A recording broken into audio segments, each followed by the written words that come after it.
शिवरात्रि प्रदोष के दिन का नियम बना लो। कितना भी कर्जा हो, कितना भी दुख हो, कितनी भी तकलीफ हो, एक नियम बना लो कि मैं भले मंदिर में पहुंचूं ना पहुंचूं, मैं भगवान के मंदिर जा पाऊं ना जा पाऊं, एक नियम बना लो कि प्रदोष के दिन और शिवरात्रि के दिन मैं अपने दरवाजे के बाहर एक घी का दीप दरवाजे के बाहर लगाऊंगी और एक घी का दीप किसी बेलपत्री के वृक्ष के नीचे लगाऊंगा। दो जगह पर अगर आपने दीप लगाना प्रारंभ कर दिया, एक प्रदोष के दिन, एक शिवरात्रि के दिन, केवल 3 या 4 प्रदोष निकलेंगे, बाबा ऐसी कृपा करेगा कि धीरे धीरे कर्जा चूकना अपने आप चालू हो जाएगा और सब कार्य सफल होना प्रारंभ। 2 दीप लगाने का नियम बना लो, प्रदोष के दिन या शिवरात्रि के दिन। एक नियम पक्का होना चाहिए। एक दुख है, किसी के जाके सामने रोगे, कौन दुख तुम्हारा मिटा देगा? तकलीफ है, किसी के पास जाकर कहोगे, कौन तुम्हारी तकलीफ मिटा देगा? कष्ट है, कोई तुम्हारा कष्ट नहीं मिटा सकता। हमने पहले भी कथा में कहा, खांसी तुम्हें चल रही है, तुम्हें खांसना है। छींक तुम्हें आ रही है, तुम्हें छींकना है। छींक तुम्हें आ रही है, तुम पड़ोसी से कह रहे छींक ले, कोई ना छींकेगा। प्रदोष आती है, हर महीने शिवरात्रि होती है, प्रत्येक महीने शिवरात्रि आती है, प्रत्येक महीने। जैसे तारा बाबा जी का जन्म माघ शिवरात्रि को हुआ और ज्योति में ज्योति विलीन फागुन शिवरात्रि पर। प्रत्येक महीने शिवरात्रि आती है, प्रत्येक। ऐसा कोई शिवरात्रि नहीं है जो हर महीने ना, प्रत्येक शिवरात्रि कुछ ना कुछ अच्छा करने के लिए। हमारी बात पे भरोसा मत करना, बिल्कुल भी। सीहोर वाले महाराज पे बिल्कुल भरोसा मत करो, रत्ती भर भी। गीता प्रेस गोरखपुर की शिव पुराण खरीद के लाओ, उसको पढ़ो। सीहोर वाला महाराज झूठ तो नहीं बोल रहा, पढ़ो। कुमार खंड निकालो, उमा खंड निकालो, शिव महापुराण का कुमार खंड उमा खंड निकाल कर पढ़ो, जिसके अंतर्गत लिखा हुआ है एक बेलपत्री का दान किसके बराबर होता है? तो कहा 1.25 मन सोने के सिंहासन पर शालिग्राम जी की मूर्ति को बिठाकर सोने का श्रृंगार कर कर किसी ब्राह्मण को दान दिया जाता है, उससे 1000 गुना दान बड़ा एक बेलपत्री का दान के बराबर। हम पर भरोसा मत करना, कहीं सीहोर वाला महाराज झूठ तो नहीं बोल दिया, इसलिए शिव पुराण उठाकर पढ़ो। गीता प्रेस गोरखपुर की शिव पुराण को लाओ, पढ़ो और अध्ययन करो। अध्ययन करने पर तुम्हें मिलेगा कि शालिग्राम भगवान की शिला को सोने के सिंहासन पर बिठाकर सोने और हीरे से सजाकर जो दान करने का पुण्य मिलता है, वो पुण्य केवल एक बेलपत्री के दान से मिल जाता है। केवल एक बेलपत्री में वो बल होता है। और अच्छे से समझ लेंगे, शंकर जी पे चढ़ी हुई बेलपत्र, मान लो तुम्हारे पास में बेलपत्र नहीं, मान लो तुम्हारे पास में बेलपत्र नहीं, अब तुम्हारे पास बेलपत्र नहीं है, शिव जी के मंदिर में गई हो, शंकर के शिवालय में गई हो, देवाधिदेव महादेव के शिवालय में पहुंची हो, शिवालय में शंकर के शिवलिंग पर जो बेलपत्र चढ़ी होती है, उस बेलपत्र को उठाकर पानी से धोकर वापिस चढ़ा देने का फल क्या होता है, वो भी शिव महापुराण में जरूर पढ़िए। तारा बाबा की कुटिया में कथा चल रही है और श्री गुरु शिव पुराण चल रही है, जरा ध्यान से सुनना इसको, बहुत सावधानी से। जितने बाहर के पंडालों में भक्त बैठे और जितने आस्था चैनल पर सुन रहे हैं, जितने फेसबुक यूट्यूब पर सुन रहे हैं, जितने रोड पर बैठकर कथा सुन रहे हैं, जहां जहां आवाज जा रही है, जहां बैठकर कथा सुन रहे हैं, बहुत सावधानी से कथा का स्मरण करिएगा। एक बेलपत्री का दान शालिग्राम भगवान के सोने के सिंहासन पर बैठकर दान करने के बराबर है शंकर भगवान के शिवलिंग पर चढ़ी हुई बेलपत्र को धोकर वापिस शंकर भगवान के शिवलिंग पर चढ़ाने का जो पुण्य है। कहा भारत की भूमि पर 26,000 जो पवित्र नदियां बनी हैं, उन नदियों में आप स्नान कर कर आएंगे और चारों धामों का दर्शन, 12 ज्योतिर्लिंग का दर्शन, आप सारी सप्तपुरियों का दर्शन कर कर आएंगे। उसका जो पुण्य फल होगा, एक बेलपत्री को शंकर पर से उठाकर मिलाकर वापिस शंकर को चढ़ाने का ये फल हमें तुरंत प्राप्त हो जाता है। केवल एक बेलपत्री को उठाकर धोकर चढ़ा देंगे, ये फल प्राप्त हो।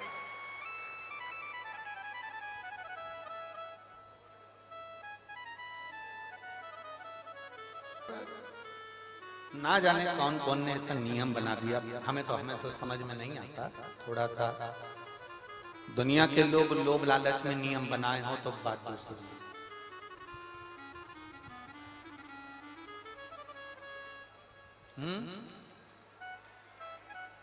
पीछे आवाज नहीं जा रही है, पीछे की आवाज खोलिए, पीछे की। वहां जाके बक्से के तारों चेक करिए कि आवाज क्यों नहीं पहुंच रही है। क्या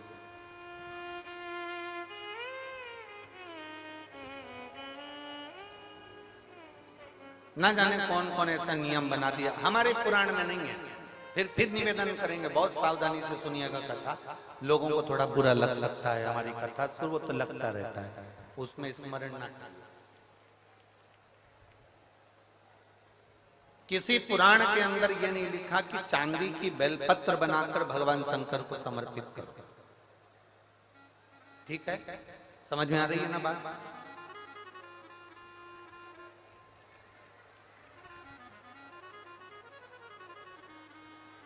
किसी पुराण के अंदर यह नहीं लिखा, किसी शास्त्र के अंदर यह नहीं लिखा कि चांदी की बेलपत्र बनाओ, सोने की बेलपत्र बनाओ और भगवान को चढ़ाओ, भगवान को समर्पित।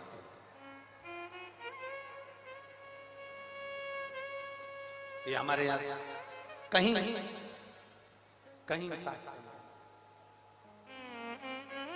कहीं हमारी पुराणों में नहीं लिखा गया, कहीं पर।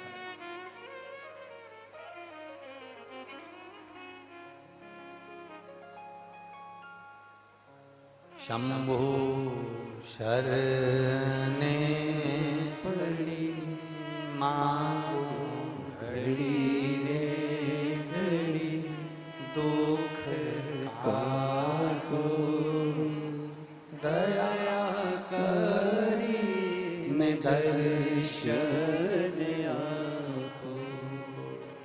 शंभु शरणे पड़ी मांगो घड़ी रे घड़ी, दुख काटो दया करी मैं दर्शन आपो। शंभो शरण पड़ी मांगो घड़ी रे घड़ी, दुख काटो दया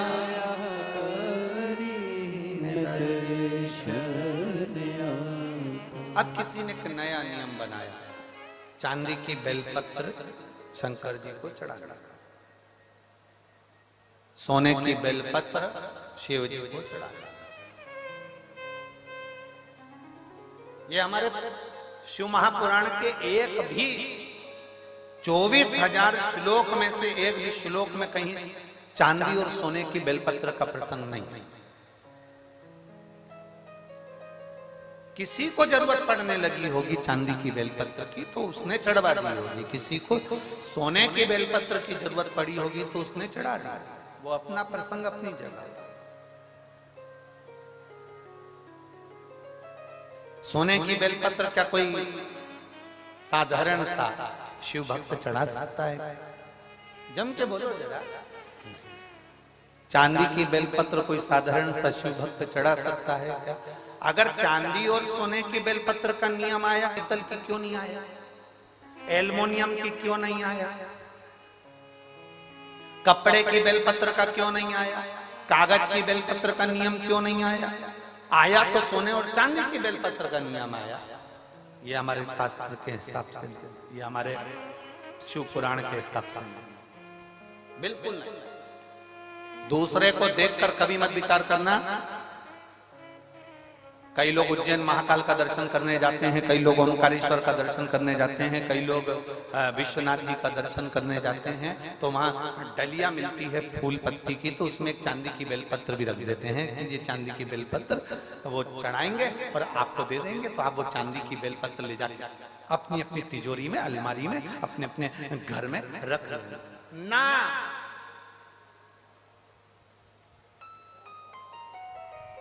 शिव जी पे चढ़ी हुई बेलपत्र को कॉपी में रख लो, किताब में रख लो, और याद रखना बेलपत्री का 1000 टुकड़ा भी हो जाए, 1000 पत्ती के बारीक बारीक टुकड़े भी हो जाए, और वहां से लाने में तुम्हारे हाथ में केवल एक जरा सी तिन का मात्र पत्ती भी तुम्हारे हाथ में अगर बची है घर लाते हुए, तो समझ लेना वो सोने की बेलपत्र से भी बढ़कर है, उसकी कीमत कठिन।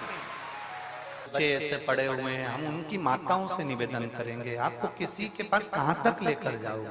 डॉक्टर को दिखाओ, जांचें कराओ, डॉक्टर बोले वो दवाई खिलाओ, एक्सरसाइज कराओ, सब कुछ डॉक्टर के हिसाब से करो, पर एक बेलपत्र और एक शिव जी पर चढ़ा हुआ जल कुंडकेश्वर महादेव के नाम से जरूर खाना प्रारंभ करो। मेरा देवाधिदेव महादेव साथ जरूर निश्चित।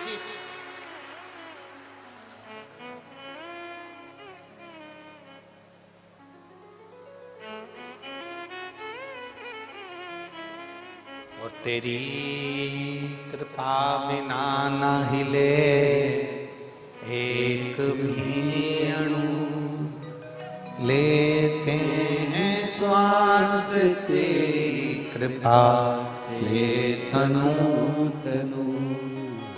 हे गंगाधार मुक्ति द्वार ओमकार तू, भोले तू आयो शरण तिहारी, शंभु तार तार तू। बखान क्या करूं मैं राखों के ढेर का, चपटी भभूत में खजाना कुबेर का। हे गंगाधार मुक्ति द्वार ओमकार तू, भोले ओमकार तू आयो शरण तिहारी, शंभु तार तार। शिव है सोने की बेलपत्री जो काम नहीं करती, चांदी की बेलपत्री जो काम नहीं करती, हीरे पन्ने की बेलपत्री जो काम नहीं करती, वो एक वृक्ष पर से तोड़ी हुई बेलपत्र वो काम करती। ब्रह्म में मत पड़ना, भ्रमित मत होना। चांदी की बेलपत्र चढ़ाकर कोई तुम्हें दे भी दे और कहे कि ये लो बेलपत्र, ये हमने चांदी की दी है, उसको कहते ना ये चांदी की बेलपत्र तुम्हारे पास रखो, हमें तो शंकर जी पे चढ़ी हुई एक सादी सी बेलपत्र दे दो जो दुनिया की औषधि है। बहुत बहुत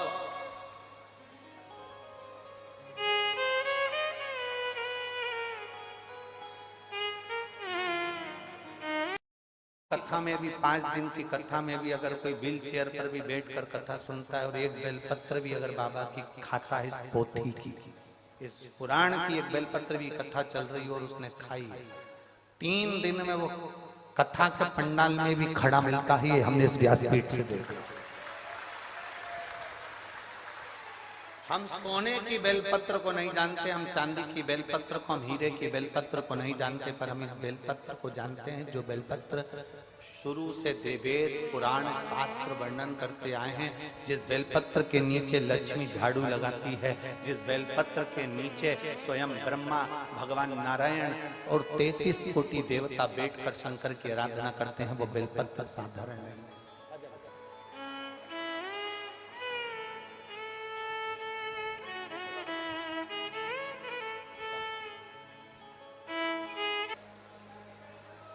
यदि शिव जी के मंदिर में चढ़ाने के लिए आपके पास में बेलपत्र ना भी होना, शिव जी की उठाकर धोकर वापिस शंकर को चढ़ा ना। सारे तीर्थों में जो दर्शन का फल होता है, सारे तीर्थों की नदियों में जो स्नान का फल होता है, सप्तपुरियों के जो दर्शन का दान का फल होता है, वो फल एक बेलपत्र को धोकर शिव को चढ़ा देने पर प्राप्त हो जाता है। वो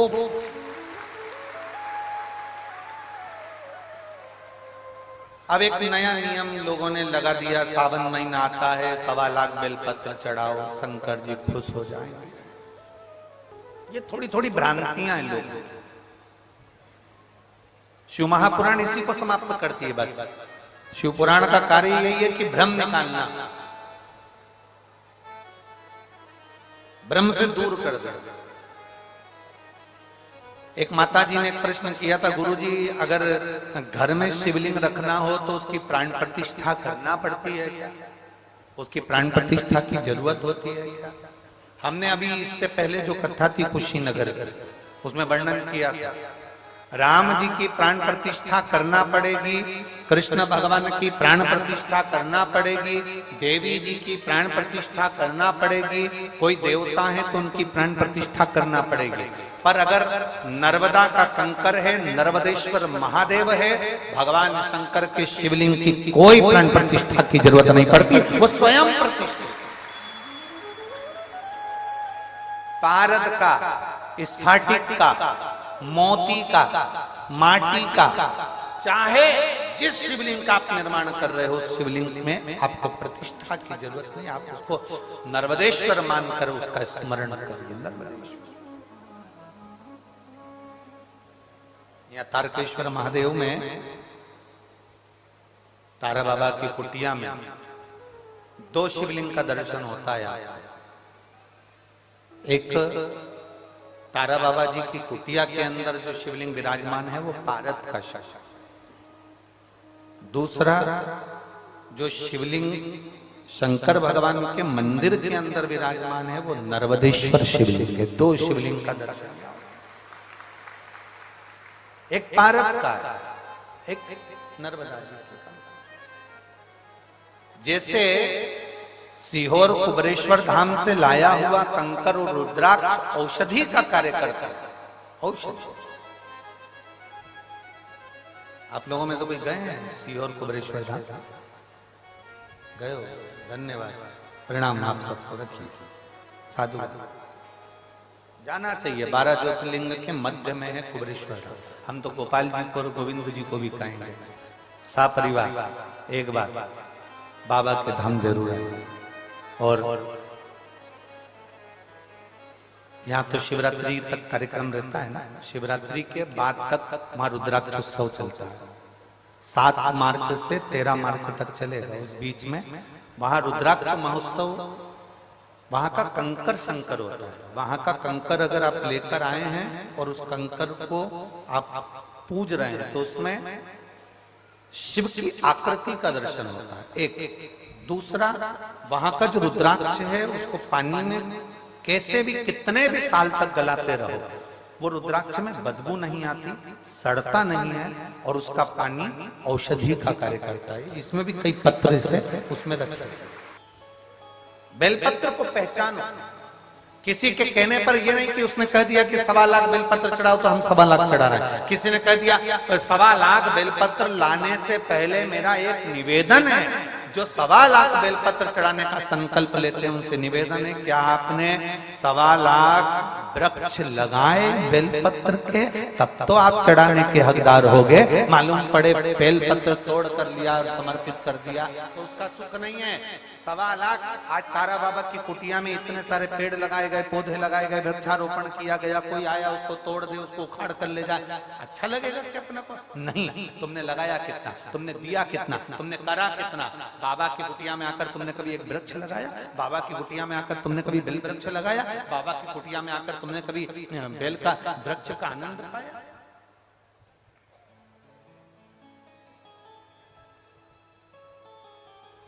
आज इस भूमि पर हम गोविंद जी से और हमारे मन में आया तो हम कह दें क्या गोपाल जी, अगर कर सको तो हम तो विनय कर सकते हैं। ऐसा हमारे शास्त्र कहते हैं, ये शिव पुराण में लिखा है, विद्येश्वर संहिता। जहां पर बेलपत्री के 51 वृक्ष होते हैं, उन वृक्ष की जैसे कहते हैं ब्रज में वाटिका होती है, अशोक वाटिका होती है, वो वाटिका हमारे यहाँ इसको बेल वाटिका कहते हैं। कहते हैं उस 51 वृक्ष की वाटिका में कोई बैठकर अगर एक बार भी अपने दिल की बात भगवान शंकर से कह देता है ना, तो उसको भोलेनाथ को 51 वृक्ष के संकल्प को पूरा करने के लिए 3 दिन के अंदर उसे पूरा करना ही पड़ता है। हमारा इतना सा निवेदन है गोविंद जी से और गोपाल जी से कि तारा बाबा की कुटिया में एक बेल वृक्ष की वाटिका होना चाहिए। ये हमारा केवल एक निवेदन है, और तारा बाबा ही ये निवेदन आप लोगों को आज्ञा दे रहे हो तो हम तो ये कहेंगे कि आपके पास में जगह है तो कहीं 51 वृक्ष बेलपत्री के ऐसे लगाए जाएं, जिसके नीचे एक भाव के साथ बैठकर लोग अपनी माला का स्मरण करें, एक बार बाबा से विनती करें और बाबा उसको स्वीकार करे। ऐसे हमारा हम तो निवेदन कर सकते हैं। ये बाबा कृपा का गोविंद जी, इसको बाबा की आज्ञा मानकर करिएगा, तारा बाबा की, इसको गोपाल जी। बहुत कम मात्रा में कहीं कहीं बेल का वाटिका होती है, बेल वाटिका बहुत कम होती है। उसका कारण एक होता है, सबसे बड़ा कारण हम बता भी देते हैं। उसका कारण एक होता है, 4 बेलपत्री के वृक्ष आपने लगाए हैं, बड़े भी हो गए, आप बेलपत्री के वृक्ष के नीचे आराधना करने बैठोगे, धीरे धीरे आपकी तप साधना के कारण बस बेलपत्री का वृक्ष सूखने लगता। अनुभव करना, आप अगर शिव पुराण की कथा सुन रहे हो तो आपने अनुभव करा होगा, आपके मोहल्ले में, आपके नगर में, आपके क्षेत्र में बेलपत्री के जो वृक्ष होंगे, आप अगर उसकी आराधना करना चालू करोगे, पूजन करना चालू करोगे, उसकी आराधना करना चालू करोगे, तो धीरे धीरे वो बेलपत्री का वृक्ष आपके ताप को हरता है, आपके पाप को हरता है। उसके कारण बस बेलपत्री का वृक्ष धीरे धीरे सूख जाता है। लोग कहते गुरुजी हमने तो बेलपत्री का वृक्ष हमारे यहाँ हरा भरा था, सूख गया। उसका कारण क्या? उसका केवल एक कारण है कि वो व्यक्ति के ताप को हरता है, व्यक्ति के पाप को। और आपने अनुभव करा है, किसी ने देखा है इसे कि जो बेलपत्री का वृक्ष हरा भरा है और कुछ दिन में वो सूख जाता है। हम पूजन कर रहे थे, आराधना कर रहे थे, क्यों सूखा किसी को नहीं मालूम। उसका कारण केवल एक था कि जो जाता था उसके नीचे बैठकर अपने पाप को हनन करता था, पाप हर लेता था। बेलपत्री का वृक्ष ताप हर लेता था, उसके कष्ट हर लेता था, उसका ताप और पाप। और यही क्रम तुलसी के पौधे में भी होता है। जब हमारे घर में, हमारे घर के दरवाजे पर जो तुलसी का पौधा लगा हुआ होता है, तुलसी के पौधा हमारे घर के दरवाजे पर होता है, जब कोई भी दुख आने वाला होता है, कोई हरकत होती है, सबसे पहले तुलसी का पौधा सूख जाता है। वो तुलसी का पौधा जो क्यारे में है वो सूख जाता है। कई घर ऐसे हैं जहां तुलसी का पौधा बार बार लगाया जाता है, बार बार सूख जाता है, फिर लगाओ फिर सूख जाता है। कार्तिक महीने में लगाने का प्रयास करते हैं, फिर सूख जाता है, ना जाने का ऐसे सूख जाता है। लोग पूछते हैं गुरुजी तुलसी का पौधा सूख गया, तुलसी का पौधा सूख गया। उसका कारण केवल तुलसी ताप हरती है, तुलसी पाप हरती है। बेलपत्र ताप हरता है, बेलपत्र पाप। अब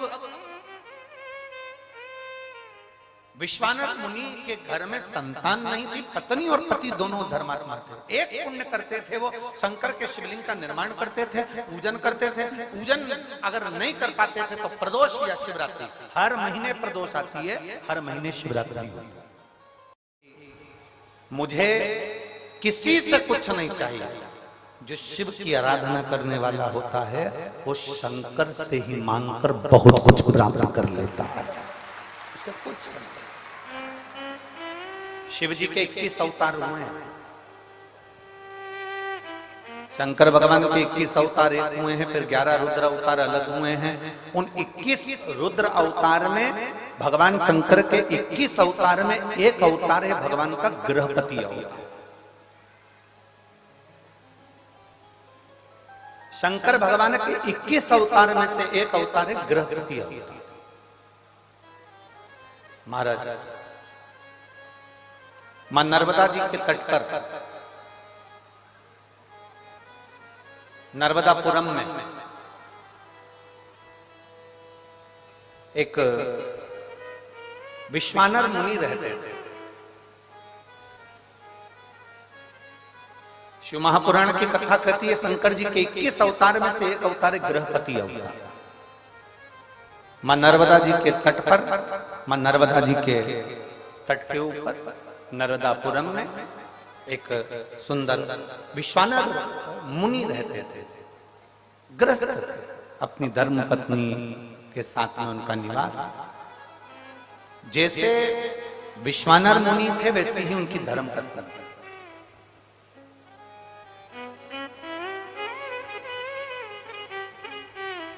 बहुत कम घर होते हैं जिन घरों में अगर पति धर्मात्मा है तो पत्नी धर्मात्मा हो, पत्नी धर्मात्मा हो तो पति धर्मात्मा हो। बहुत कम। सोचे जाओ तो नहीं होता। हमने अभी अभी यहाँ भटिंडा की कथा में एक बात कही थी, पंजाब में भटिंडा में कथा में करने आए थे, तब हमने बोला था अमिताभ का बेटा अमिताभ जैसा नहीं होता। हुआ क्या? जम के बोलो, सचिन तेंदुलकर का बेटा सचिन तेंदुलकर जैसा नहीं हो सकता। हुआ क्या?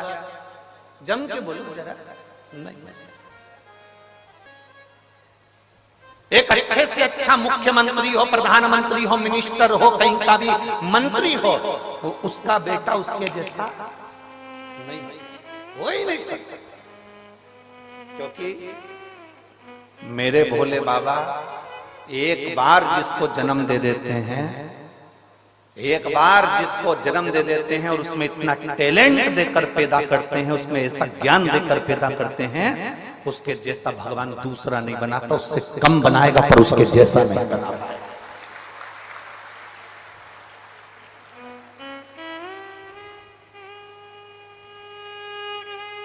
अमिताभ के पास में, अमिताभ बच्चन जी के पास में जो टैलेंट होगा वो उनके बच्चे के पास में नहीं हो पाएगा। सचिन तेंदुलकर के पास में जो टैलेंट होगा वो उनके बच्चे के पास में नहीं हो पाएगा।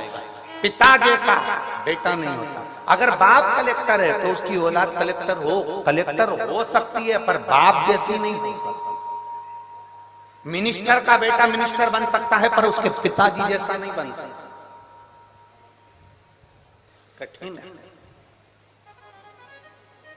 एक शिक्षक का बेटा शिक्षक बन सकता है पर उसके जैसा नहीं बन सकता उसके पिताजी। सास अपने 4 बेटों की शादी कर दे, 4 बहुओं को लिया है, पर सास सोचे कि तेरी जैसी आ जाए तो नहीं आ सकती, तू ओल्ड इज गोल्ड है। कहा तेरे जैसा है, तेरे बराबर कोई नहीं आ सकता।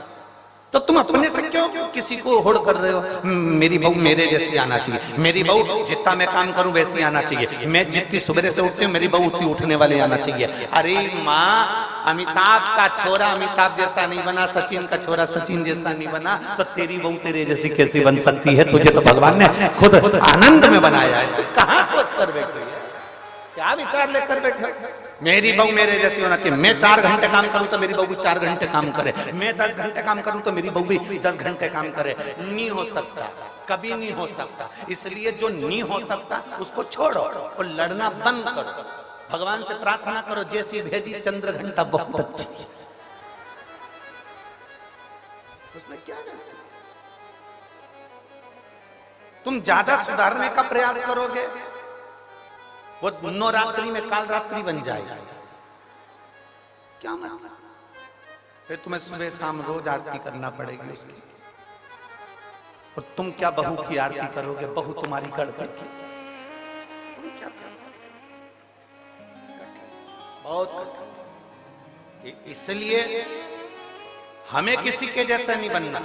शिव महापुराण की कथा कहती है, देवादिदेव महादेव का चरित्र कहता है, तुम्हें किसी के जैसे नहीं बनना।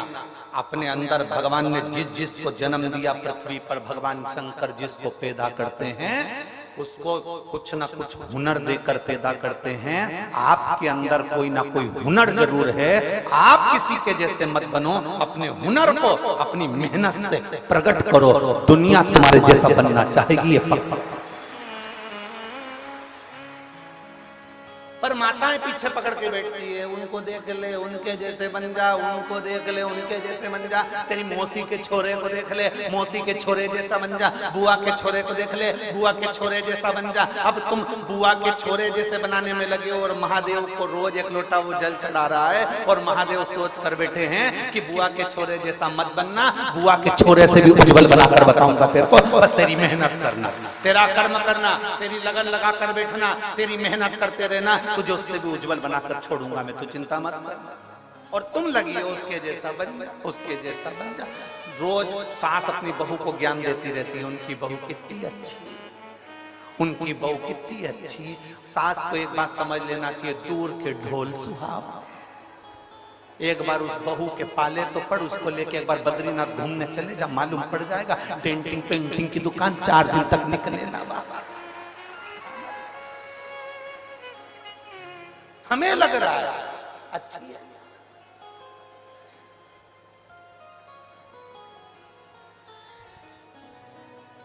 ये बहुत बहुत विचित्र बात है। हर पत्नी को ये लगता है तुम्हारा दोस्त कितना अच्छा है, उस दोस्त की पत्नी भी कहती है तुम्हारा दोस्त कितना अच्छा है।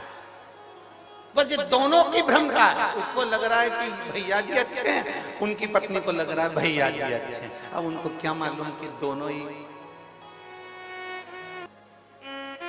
एक क्या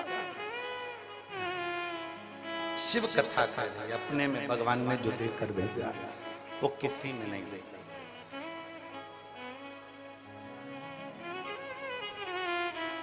और दया की ना हो जो आदत तुम्हारी, तो सोनी रे अदालत तुम्हारी। गरीबों के दिल में जगह तुम न पाते, तो किस दिल में होती इबादत तुम्हारी, तो किस दिल में होती इबादत तुम्हारी। बहुत सोच से मिले, जिसके ललाट में जो लिखा है वो होना है, जो निश्चित है उसका सोचे से मतलब।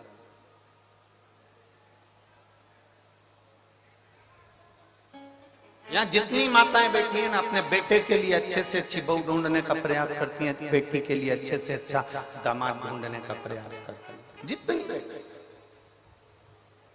ऐसी कोई माता नहीं होगी जो रोज भगवान के मंदिर में जाकर अपनी बहू के लिए छोरा नहीं मांगती होगी, पोता नहीं मांगती होगी। कोई नहीं कहता कि पोती दे दे, पर भगवान ने जो सोच कर रखा है वो देता तुम्हारे सोचे से। वो कहते हैं भोले बाबा अमर वरदान दे दो, भोले बाबा अमर वरदान दे दो। जैसी बेटी है दामाद दे दो, जैसी बेटी है वैसा दामाद दे दो। बेटी हमारी है राधा के जैसी, बेटी हमारी है राधा के जैसी, कान्हा के जैसा, कान्हा के जैसा दामाद दे दो। जैसी बेटी है वैसा दामाद दे दो। भोले बाबा अमर वरदान दे दो। जैसी बेटी है वैसा दामाद दे दो।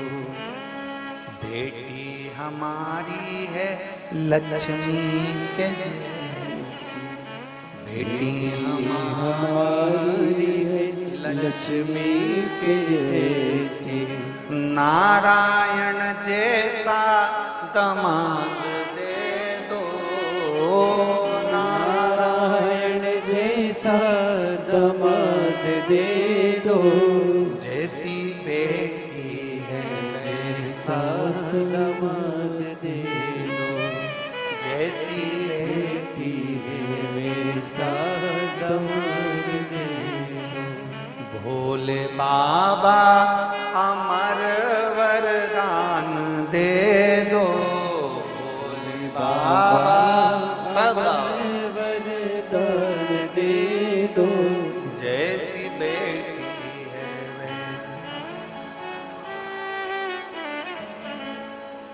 बेटी हमारी है गोरा के जैसी, बेटी हमारी है गोरा के जैसी, आप जैसा ही हमको दामाद दे दो, आप जैसा ही हमको दामाद दे दो, जैसी बेटी है वैसा दामाद दे दो, जैसी बेटी बेटी है वैसा दामाद दे दो। भोले बाबा अमर वरदान दे दो, भोले बाबा अमर वरदान दे दो, जैसी बेटी है वैसा दामाद,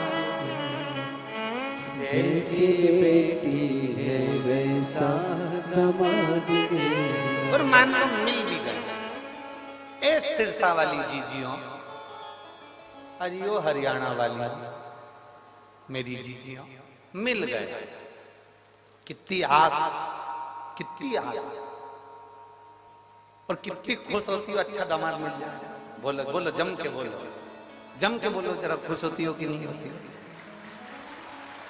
ऐसा दामाद मिला, भगवान की कृपा है, पड़ोसन से जाके कि ये सब दामाद मिला, मेरी बेटी को रोज घुमाने ले जाता, इतना बढ़िया दामाद मिला, मेरी बेटी के मुंह से निकला और उसने सामान मान के दिया। ऐसा दामाद मिला है, मेरी बेटी कुछ कहती हो तुरंत मान लेता है। ऐसा दामाद मिला है, मेरी बेटी को हर 2-4 महीने में मायके लेकर आता है। ऐसा दामाद मिला। अब जैसा तुमने मांगा था ऐसा दामाद दे दो, तुम्हारी बेटी को वैसा पति मिल गया। जैसा तुमने मांगा था उसी तरह तुम्हारी बहू की मां ने भी ऐसा ही मांगा था। तुम्हारी बहू की मां ने भी ऐसे मांगा था, ऐसा बेटा देना, ऐसा बेटा देना। अब तुम्हारी बेटी का पति घुमाने ले जाए तो अच्छा, तुम्हारी बेटी का पति तुम्हारी बेटी को चाउमीन खिलाने ले जाए अच्छा, तुम्हारी बेटी का पति तुम्हारी बेटी को सोने के जेवर पहनाए तो अच्छा, तुम्हारी बेटी का पति उसको ले जाकर मायके के घुमा कर लाए तो अच्छा। और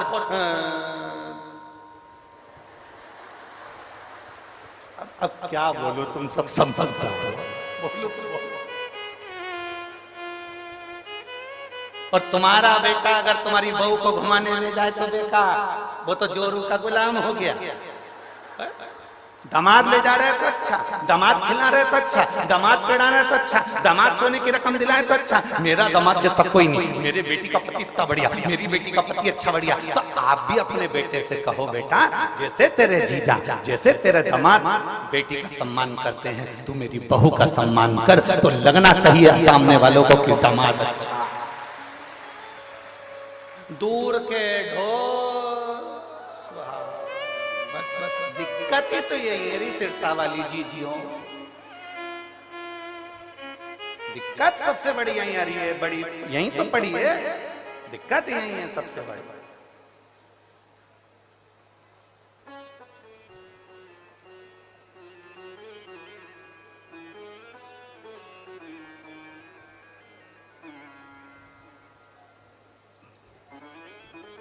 हमें दिक्कत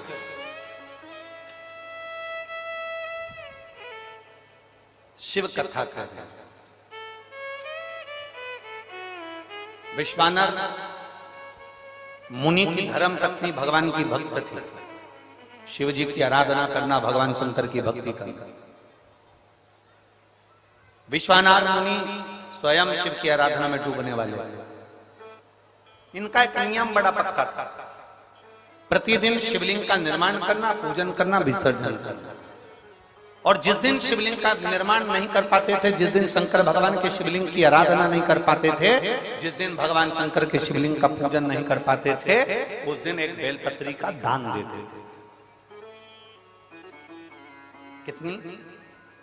कितनी बेलपत्री? एक। 3 घंटे भगवान शंकर को, अपने गुरु को, शिव महापुराण को, भगवान की विरल भक्ति को, जो इन्होंने 3 घंटे यहां दिया है। अब लोगों को लगता है कि हमारा समय हमने दिया, हमारा समय हमने दिया, हमारा समय हमने दिया। और शिव महापुराण की कथा कहती है, तुमने जो 3 घंटे भोलेनाथ जी को दिए हैं, वो एक डायरी में लिख कर रखना। जो तुमने तारा बाबा को 3 घंटे दिए हैं, अपने गुरु को, शिव पुराण को जो 3 घंटे दिए हैं, वो 3 घंटे तुम्हारे व्यर्थ नहीं जाए।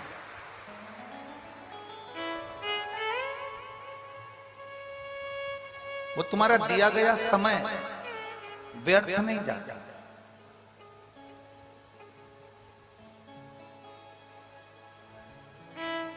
जिससे प्रेम करो ना, उससे धन की चाह नहीं होती है। जिससे प्रेम करो ना, उससे गाड़ी और बंगले की चाह नहीं होती है।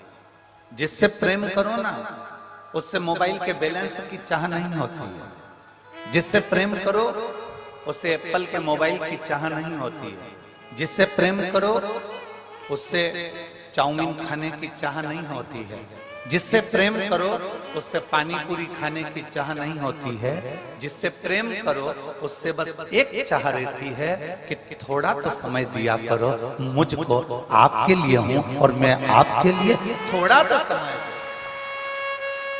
जिससे प्रेम होता है, बस समय की चाह करती है। पत्नी पति से कह देती, क्या ये फालतू का लफड़ा लगा कर रखा, दिन भर दिल्ली जाना, नोएडा जाना, यहाँ जाना, वहां जाना, वहां जाना। कम से कम हम आपसे प्रेम करते हैं, थोड़ा समय तो दिया करो। बोलो जी, क्यों सही बात है कि गलत? जम के बोलो जरा, सही है ना? एक पत्नी पति से कहती है मुझे समय दो, पति पत्नी से कहता है समय दो, पति अपने धंधे से कहता है, धंधा कहता है, बिजनेस कहता है तुम मुझे समय दो। बोलो, बिजनेस कहता है कि नहीं कहता? समय दोगे तो मैं कमाई कराऊंगा, समय नहीं दोगे तो मैं कमाई। अर्थात तुम्हें बिजनेस से प्रेम करना पड़ेगा। प्रेम करोगे तो समय दोगे। सुबह 9 बजे से जाके दुकान पे बैठोगे, रात को 10 बजे तक आओगे, मतलब तुमने काम से प्रेम किया। अब तुमने काम से प्रेम किया तो काम ने तुमको धन दिया। पत्नी से तुमने प्रेम करा तो पत्नी ने भी तुमको इसने बस प्रेम की 2 बोल दिए, नहीं तो जगदम्बा रोज धड़धड़ाती थी। प्रेम जो तुमने दिया, प्रेम तुमने अगर प्रदान किया, प्रेम में सबसे कीमती है, प्रेम की सबसे बड़ी कीमत है, प्रेम की सबसे बड़ी कीमती दौलत है उसका समय। और जिससे प्रेम होता है ना, उसके पास तुम 4 घंटे भी बैठ जाओ ना, समय कम ही पड़ जाता है। प्रेम की कीमत ही सबसे बड़ा समय।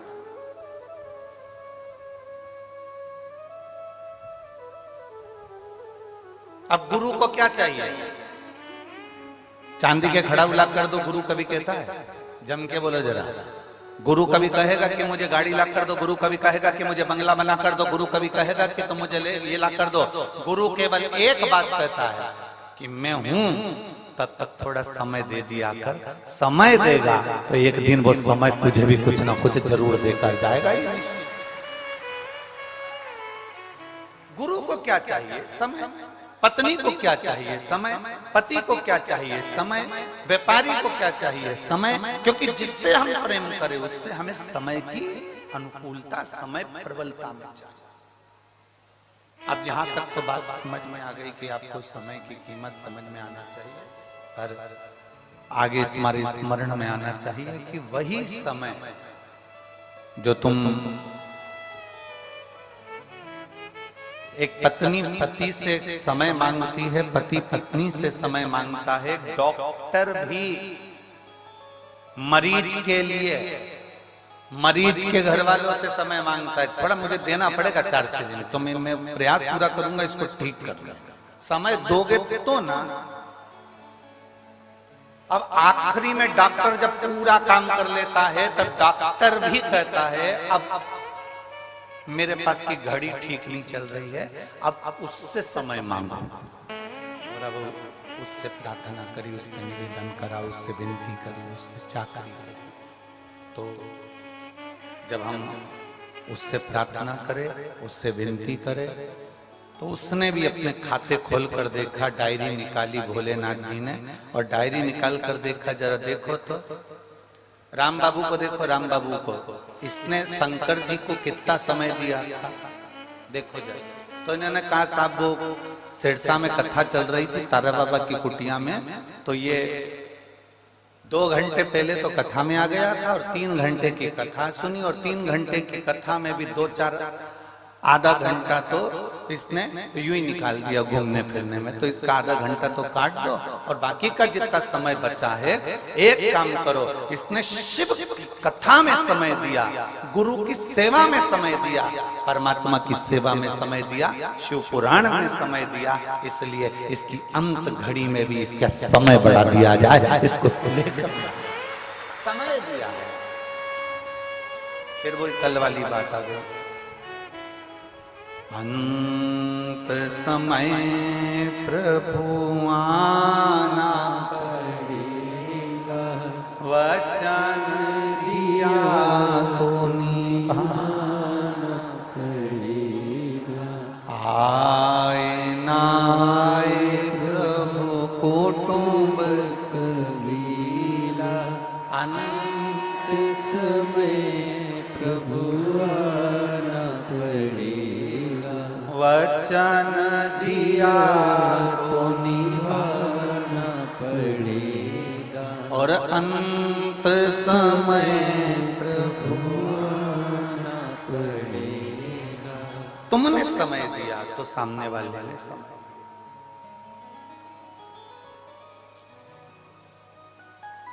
अब तुम्हारे पास समय ही नहीं है।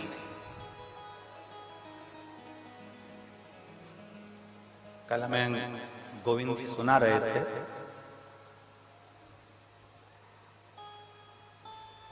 गोविंद जी सुनाते बहुत अच्छा है।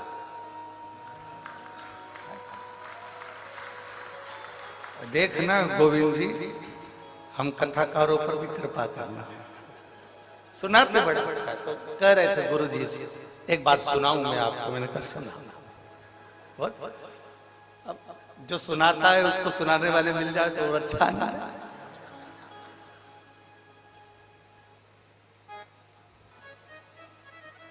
कल किसी एक भक्त का मैसेज भी आया, उसने कहा गुरुजी हरियाणा में सब दमदार लोग रहते हैं। हमने कहा तुम्हें कोई मिला क्या? हमने कहा एक ही भारी।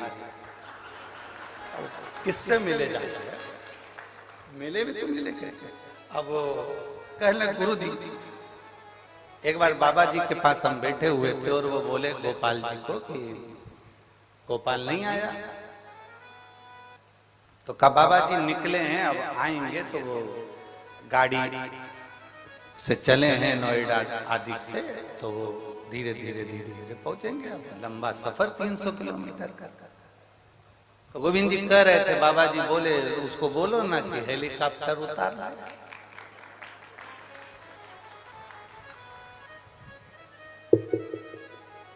ये गुरु के शब्द नहीं है, गुरु का जो तप है, गुरु की जो साधना है, गुरु ने जिसको भजा है वो महादेव के शब्द गुरु की वाणी से निकलता है। वो महादेव का शब्द गुरु की वाणी से निकलता है। हमने पहले भी आपको कथा में कहा सियोर वाला महाराज कभी शिव पुराण की कथा नहीं बांट सकता और हमारी सामर्थ्य का भी नहीं। आप लाखों की संख्या में आते हो, रात भर से नींद नहीं आई है, गोविंद जी से पूछो इनसे। और एक वो इनकी वो बेटी कहाँ गई, वो दिन भर सेवा में लगी रही, टेंट कहाँ कहाँ लगाना है, क्योंकि कल जितने पंडाल बनाए थे उसमें पांव रखने की जगह नहीं थी एक भी पंडाल के।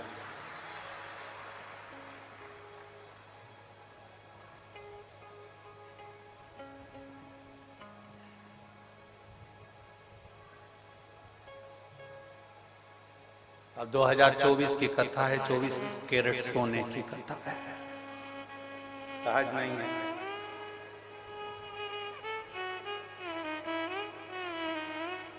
शिव तत्व शंकर को पहचानना, गुरु को पहचानना, सतगुरु को पहचानना, संत को पहचानना, भगवंत को पहचानना। गुरु के कभी शब्द नहीं है। शब्द उस परमात्मा के जो उसने जपा है, जो उसने साधना करी है, जो उसने भजा है, जिसकी वो आराधना करता है, शब्द उसके होते हैं, गुरु के शब्द नहीं।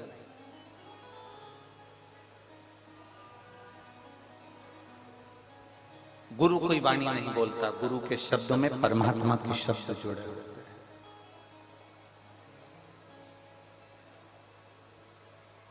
सहजता नहीं है गुरु की वाणी।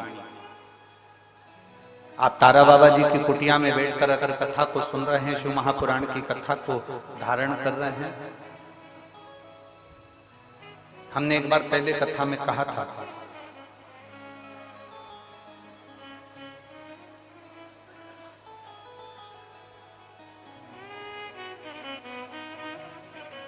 गाय जंगल में चरती है, परंतु कभी गाय कहीं फंसती नहीं है।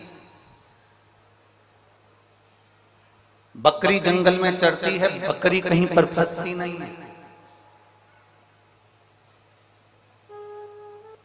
कारण गाय को चराने वाला पीछे चल रहा होता है, उसके हाथ में डंडा होता है, और वो किसान वो गाय चरा रहा होता है, ग्वाला गाय चरा रहा होता है। गाय को मालूम है मेरा कोई मालिक है, गाय को मालूम है मेरा कोई सेठ है, गाय को मालूम है मेरा मालिक है। अगर मैं कहीं फंस भी गई तो मेरा मालिक मुझको जम के बोलो जरा निकाल। बकरी को मालूम है कि मेरा मालिक पीछे चल रहा है, अगर मैं कहीं फंस गई तो मुझे मेरा मालिक निकाल देगा।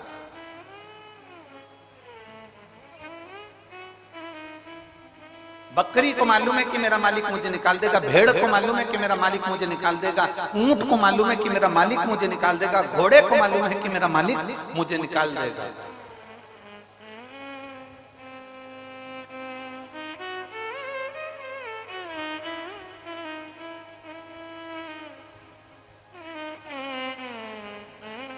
चिड़िया को भी मालूम है कि मुझे कोई ना कोई बाहर निकाल देगा, क्योंकि उसको एक अंदाजा है कि मेरा मालिक मेरे पीछे चल रहा है। गाय चराने वाला, बकरी चराने वाला, भेड़ चराने वाला, ऊंट चराने वाला पीछे चल रहा है। उसको मालूम है ये मैं अगर फंस गया कीचड़ में, अगर मैं कहीं फंस गया, उलझ गया, तो मुझे कोई ना कोई निकालेगा, मुझे कोई ना कोई निकालेगा, ये पक्का। मेरा मालिक मुझे निकालेगा, ये पक्का। जब गाय ये विचार कर कर चलती है कि मैं फंसूंगी तो मेरा मालिक मुझे निकाल देगा, बस वही अंदाजा, वही सोच, वही वृत्ति, वही मन तुम्हारा होना चाहिए। तुम जब जब उलझो तब तक तुम दूसरों को मत पुकारना, तुम्हें ये अंदाजा होना चाहिए कि मेरा मालिक मेरे साथ चल रहा है, वो मुझे निकाला। मेरा गुरु मेरे साथ है, मेरा शिव मेरे साथ है, मेरा शंकर मेरे साथ है, मेरा ओघड़ी मेरे साथ है, मेरा शंभू मेरे साथ। और जब शिव हमारे साथ में है, हमारा शंभू जब हमारे साथ में है, तो फिर क्या सोचो, क्या विचार।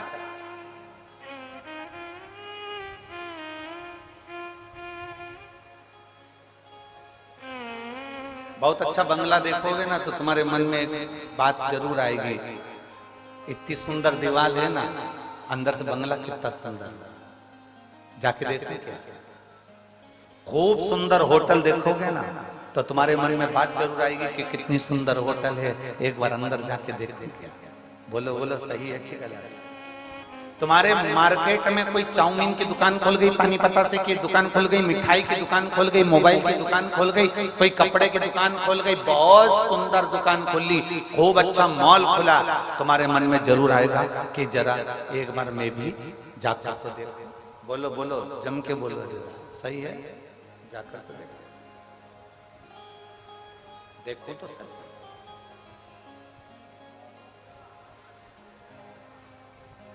सुंदर कपड़े की दुकान, तुम्हारे मन में आया कि मैं जाकर देखूं। सुंदर, बहुत सुंदर बंगला बना है, जाकर देखूं कि अंदर कोई है कि नहीं। मन में उत्सुकता, अच्छा एलिवेशन देखा तो तुम्हारे मन में भाव प्रकट हो गया कि मैं अंदर जाकर देखूं। अच्छी दीवार देखी, मन में उत्सुकता जाग गई कि अंदर जाकर देखूं। अच्छा एलिवेशन, अच्छी दीवार, अच्छी चौखट, अच्छा सब कुछ अच्छा देखा तो मन में जागरूकता जाग गई, मैं भी जाकर। अच्छा एलिवेशन देखकर लोग आपके घर में आते हैं, अच्छी दीवार देखकर लोग आपके घर में आते हैं, अच्छा कपड़ा देखकर लोग तुम्हारी दुकान पर आते हैं, अच्छी पर्दे देखकर लोग तुम्हारी दुकान पर आते हैं, तुम्हारे घर पर आते हैं, तुम्हारी चौखट पर आते हैं। जैसे अच्छी एलिवेशन, अच्छी दुकान, अच्छा कपड़ा, अच्छा मोबाइल, अच्छा किराना देखकर दुनिया के लोग आपकी दुकान में और आपके घर में आते हैं, उसी तरह मेरा महादेव तुम्हारा घर अच्छा देखकर नहीं, मेरा महादेव तुम्हारा दिल अच्छा देखकर तुम्हारे घर में प्रवेश कर। मेरा महादेव कभी भी ये देखकर नहीं आया कि तुम्हारा मकान कितना बड़ा है, मेरा महादेव ये देखकर नहीं आया कि तुम्हारा घर कितना बड़ा है, मेरा महादेव ये देखकर नहीं आया कि तुम्हारे पास में संपदा कितनी है, मेरा महादेव केवल ये देखकर आया कि तुम्हारी चित्त वृत्ति में शिव की भक्ति कितनी है। और शंभो शरणे पड़ी मांगू घड़ी रे घड़ी, दुख काटो दया करी दर्शन शंभो शरणे पड़ी मांगू घड़ी रे घड़ी, दुख काटो दया दर्शन। शिव कभी नहीं देखा कि तुम्हारे संपदा कितनी, दौलत कितनी, धन कितनी, वैभव कितना, सत्ता कितनी, गाड़ी कितनी। शंकर भगवान ने तो केवल एक चीज देखी है कि तेरा दिल कितना बड़ा है, तेरा मन, तेरी चित्तवृत्ति, तेरा व्यवहार कितना उच्च है। शंकर को तुम्हारी दौलत से, शंकर को तुम्हारे वैभव से, शंकर को तुम्हारे धन से कोई प्रीति नहीं, कोई प्रीति नहीं।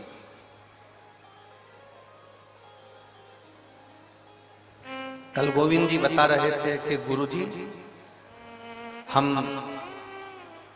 तारा बाबा जी से कहते थे कि आपकी झोपड़ी छोटी सी है, इसको बड़ा कर दें। तो बाबा जी कहते थे मुझे क्या करना बड़े महल में रहकर, मेरी झोपड़ी ही अच्छी है। बाबा जी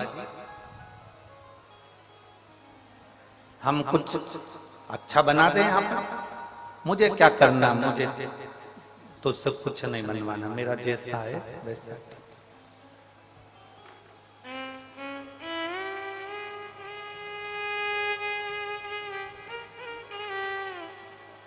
क्योंकि बाबा जी को एक बात मालूम थी,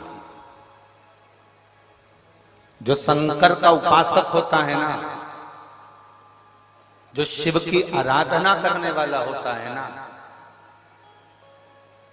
जो शंकर की भक्ति में डूबने वाला होता है, मेरी जीजियों, मेरे जीजाओं, मेरी बेटियों, मेरे बेटाओं, मेरी बहनों, मेरे भाई, शंकर की भक्ति में डूबने वाला, शंकर को मानने वाला, शिव की आराधना में डूबने वाला, शिव तत्व को जानने वाला एक बात हमेशा जानता है कि मुझे किसी से कुछ नहीं चाहिए।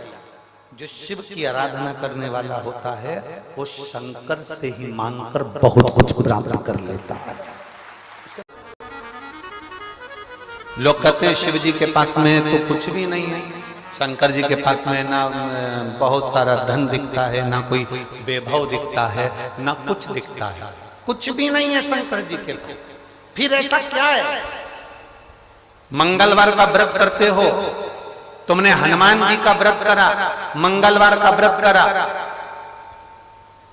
तुमने मंगलवार का व्रत करा, कितने भी व्रत कर लो, शुक्रवार का व्रत कर लो, शनिवार का व्रत कर लो, गुरुवार का व्रत कर लो, रविवार का व्रत कर लो, चतुर्थी का व्रत कर लो, तीज का व्रत कर लो, एकादशी का व्रत कर लो, प्रदोष का व्रत कर लो, तुम्हारी मर्जी पड़े जिस जिसके व्रत कर लो। पर एक एक पुराण को उठाकर देखना, किसी पुराण में तुम्हें यह नहीं मिलेगा कि तुमने जिस भगवान का व्रत करा उसने तुमको दिया। नहीं, जिसका भी व्रत करोगे, व्रत तुम किसी का भी करो, पर पृथ्वी पर रहने वाले, फल देने वाले तो केवल एक देवाधिदेव महादेव हैं, फल वही देते। शनिवार का व्रत करोगे तो शनि महाराज को पहले भगवान शंकर को कहना पड़ेगा, मेरा भक्त व्रत कर रहा है मेरा, आप मृत्यु लोक के देवता हो, इनको देना पड़ेगा।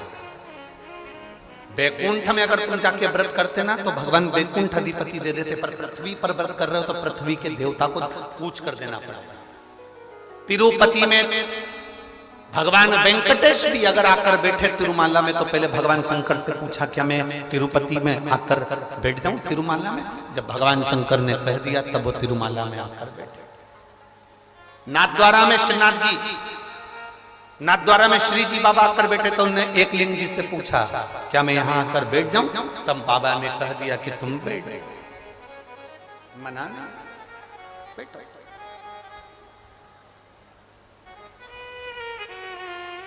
तुम किसी का भी व्रत करो, तुम्हारी मर्जी पड़े उसका व्रत करो, तुम्हारी मर्जी पड़े जिसका व्रत करो, तुम्हारा जो मन पड़े उसका व्रत करो, पर फल जिसका तुम व्रत कर रहे हो वो फल नहीं देते, शंकर भगवान को देना पड़ता है देवताओं के कहने पर कि इसने व्रत किया इसको फल दूंगा।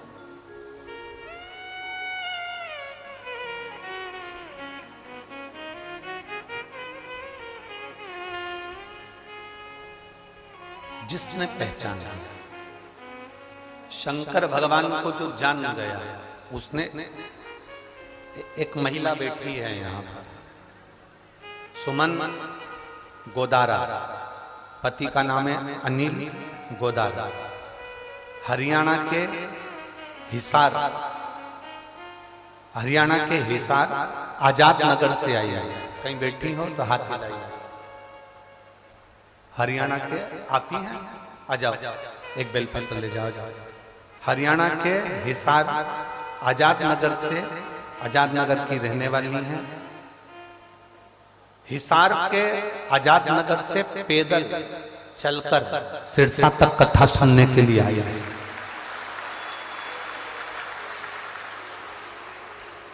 पैदल चलकर आई।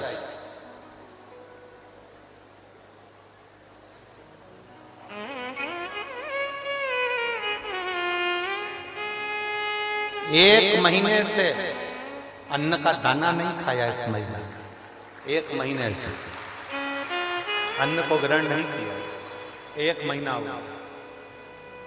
केवल बाबा के भरोसे चलकर कुछ बाबा से विनती करी थी, उसने स्वीकार कर ली।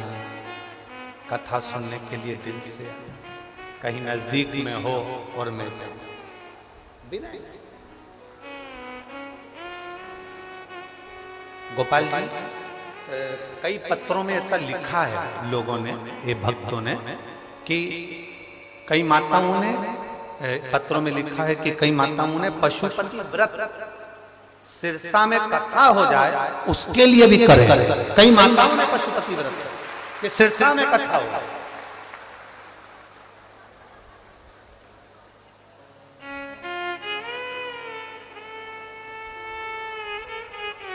ये शिव भक्ति है, ये ओघड़ दानी की भक्ति है, शंकर की अविरल भक्ति है। उसको पहचानना बहुत कठिन है, उसको जानना बहुत कठिन है। जिस दिन हम उसको पहचान गए, जिस दिन हम उसको जान गए, जिस दिन हम उससे पहचान गए, जिस दिन हम उसको जान गए, पहचान गए, उस दिन वह हमारे करीब में होगा और हम उसके करीब में होंगे। जिस दिन हम जान गए उस दिन वो हमारे करीब में हो, हम उसके साथ। शिव महापुराण की कथा कहती है, हिरण भागता है पानी की ओर और मनुष्य को भागना चाहिए संत सद्गुरु की वाणी की।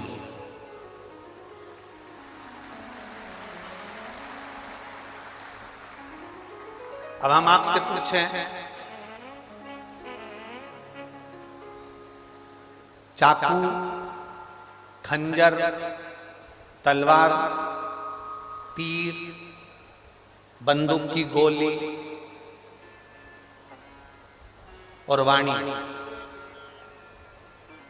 फिर से समझ लीजिए, चाकू, तलवार, खंजर, गुप्ती, तीर, बंदूक की गोली और वाणी, इनमें सबसे ज्यादा गहरी चोट कौन करता? जम के बोलो जरा। वाणी। चाकू से जो घाव हुआ वो भरा सकता है, गोली से जो घाव हुआ वो भरा सकता है, तलवार से जो घाव हुआ वो भरा सकता है, तीर से जो घाव हुआ वो भरा सकता है, खंजर से जो घाव हुआ वो भरा सकता है, पर वाणी से जो घाव होता है वो मरते दम तक नहीं भरा। वाणी का घाव मरते दम तक नहीं भरा था, आखिरी समय तक भी। सामने वाले व्यक्ति ने तुम्हें बचपन में भी अगर चोट करी है, तुमको धोखा दिया है, तुम्हें तकलीफ दी है, तुम्हें कष्ट दिया है, तो जब तुम्हारे सामने वो आएगा तब तुमको लगेगा कि इसने मुझे ऐसा करा। भले अच्छे से मिल रहे हो, अच्छे से जुल रहे हो, सब बात हो रही है, सब कुछ हो रहा है, परंतु फिर भी उसकी वाणी का तुम्हें स्मरण आता ही रहेगा। वाणी बड़ी विचित्र।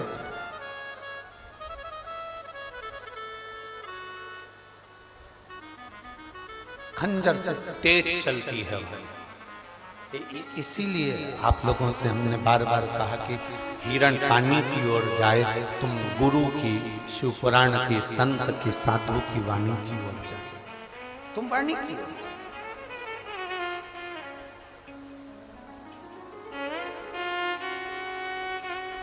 जब भगवान देवादिदेव महादेव का माता पार्वती जी के साथ में विवाह हुआ, शिव जी का जब माता पार्वती जी के साथ में शादी हुआ, शादी होने के बाद माता पार्वती जी ने शंकर भगवान की वाणी पर ही विश्वास किया, वाणी पर भरोसा किया, वाणी पर विश्वास किया।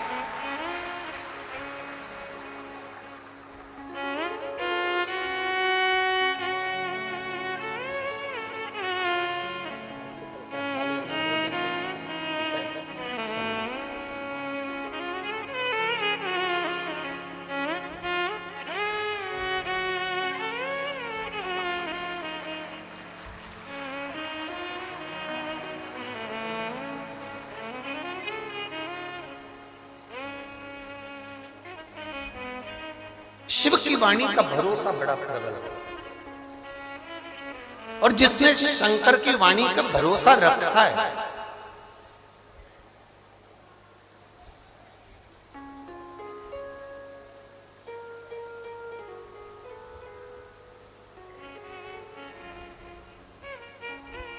अभी अभी विधायक महोदय कह रहे थे श्री गोपाल जी टांडा जी की इन सब का मन है गुरु जी आप हर वर्ष आओ, ये भी श्री गोपाल जी कर।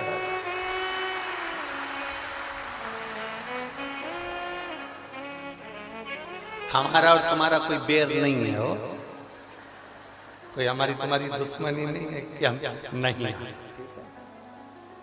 पर हमने एक बात अपने जीवन में हमेशा उतारी है, वो आज भी कहता है, आहों में असर होगा, घर बैठे बुला लेंगे। आप भगवान शंकर की भक्ति करो, भजन करो, कीर्तन करो, स्मरण करो, शिव जी को एक लोटा जल चढ़ाते रहो।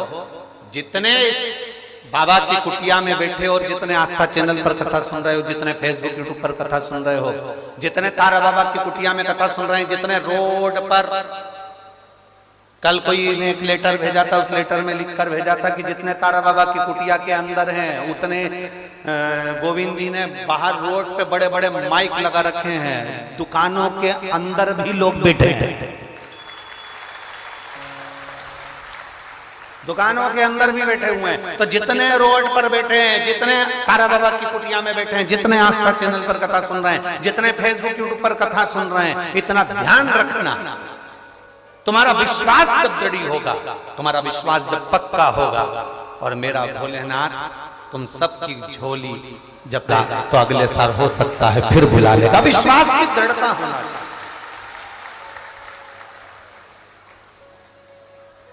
विश्वास की दृढ़ता हो। मालूम पड़े हम इस बार कथा के कर चले जाएं और तुम्हारी झोली खुशियों से ना भरावे, तो तुम अगले साल कथा में आओगे? अरे बोलो तो जम के नहीं। इसलिए मेरे भोले बाबा से इतना निवेदन जरूर करूंगा कि जितने आए हो इतना भर देना, इतना भर देना, इतना भर देना कि अगले बार फिर आके यहाँ बैठे। एक बेटी है जो भटिंडा में आई थी कथा सुनने के, एक भटिंडा वाली कोई बेटी,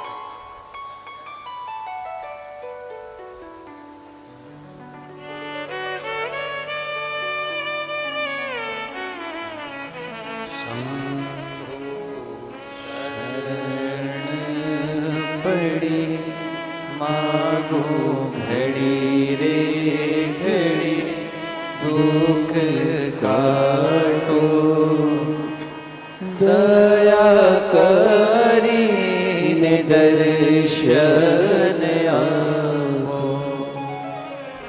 शंभो शरण मांगू घड़ी रे घड़ी दुख काटो, दया करी ने दर्शन आपो, शंभो शरण पड़ी मागो घड़ी रे घड़ी दुख काटो, दया करी ने दर्शन आपो। पत्र था जिस पत्र में उन्होंने लिखा था, मैंने भटिंडा की कथा श्रवण की,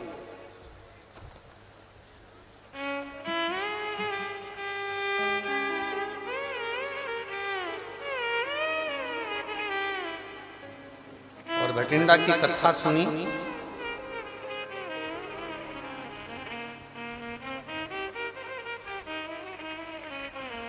इसमें रख के भेजा था। ठीक है,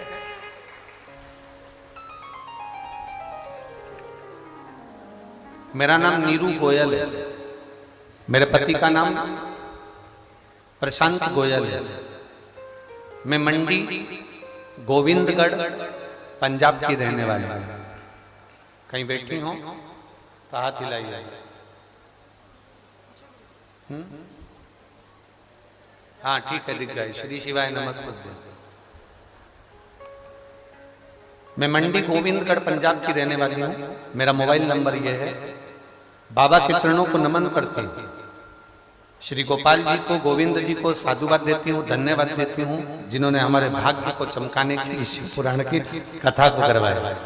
साधुता एक लोटा जल का मैं वर्णन करना चाहती हूँ। मेरा भोले बाबा कोई साधारण नहीं है। मेरे ओघड़दानी ने ऐसी कृपा कर दी।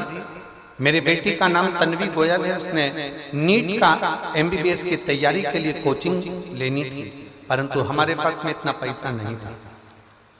पारिवारिक स्थिति ऐसी नहीं है गुरुदेव कि कहीं से धन की व्यवस्था हो सके। तब आपके मुख से हमने कथा में सुना था,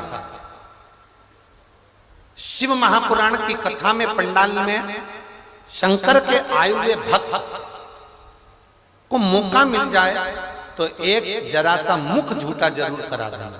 बन सके तो अपनी बोतल का पानी पिला दो, चाहे अपने घर से कुछ लाए हो वो खिला दो, पर उसको खिलाना चाहिए। मुख झूठा जरूर करा। हमारे पास में इतना नहीं था।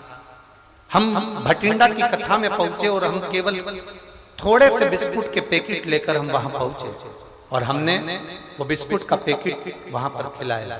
हमको नहीं मालूम था कि मेरा बाबा इतनी जल्दी कृपा कर देता है और इतनी दया कर देता है। गुरुदेव, जिस समय पर हमारी कोई औकात ही नहीं थी, मेरे भोलेनाथ ने ऐसी कृपा कर दी कि बिना 1 रुपए के दिए मेरी बेटी का नीट MBBS का कोचिंग और पूरा चीजें उसकी क्लियर हो गई। बाबा, आप तो कह जाते हो कि पंडाल में बैठकर कथा सुनने वाला खाली नहीं जाता, पर हमको लगता है आपकी वाणी को शंकर स्वीकार करता है, इसलिए हमारे पास में इतना भी नहीं था कि हम बच्चों को अच्छे से एजुकेशन कराते। भटिंडा की कथा और सिरसा की कथा में कोई अंतर नहीं है गुरुदेव, केवल 1-1.5 महीने का अंतर है, पर 1 महीने के अंदर मुंह झूठा कराने का क्या फल होता है। कोई मुझसे पूछे, आज बाबा की कृपा से 20-20, 25-25 लाख भी बाबा मुझे प्रदान कर रहा है और मुझे कोई कमी नहीं। मैं बाबा को धन्यवाद देने के लिए, ये शिव तत्व घड़ी है। ऐसा हाथ हिला दो बहने का, श्री शिवाय नमस्ते। दुनिया के आगे हाथ फैलाते थे, कोई साथ नहीं देता था, पर जब से शिव पुराण की कथा सुनी है, तब से मेरे बाबा ने मेरा हाथ नहीं छोड़ा, वो देने में पीछे नहीं हटता। ये शिव तत्व, बैठिए बहन, शिव तत्व इसी को कहते हैं। शंभु, त्रिकालदर्शी, कैलाशी, अविनाशी, शंकर उदार। उसकी कृपा को पहचानना कठिन, उसकी दया को जानना कठिन।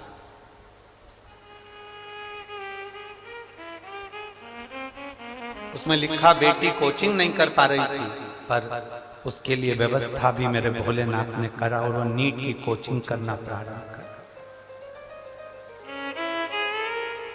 हम उसके सहारे, हम उसके भरोसे रहे।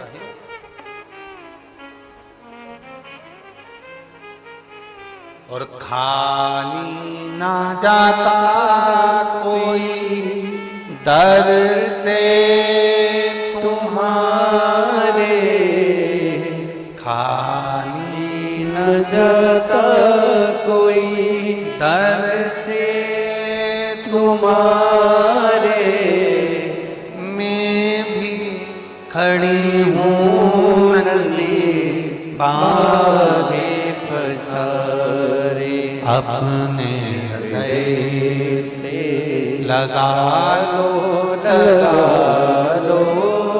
गिरा जा रहा हूँ, उठा उठा भोले अपने दर से अब तो ना टालो, गिरी जा रही हूँ, उठा लो।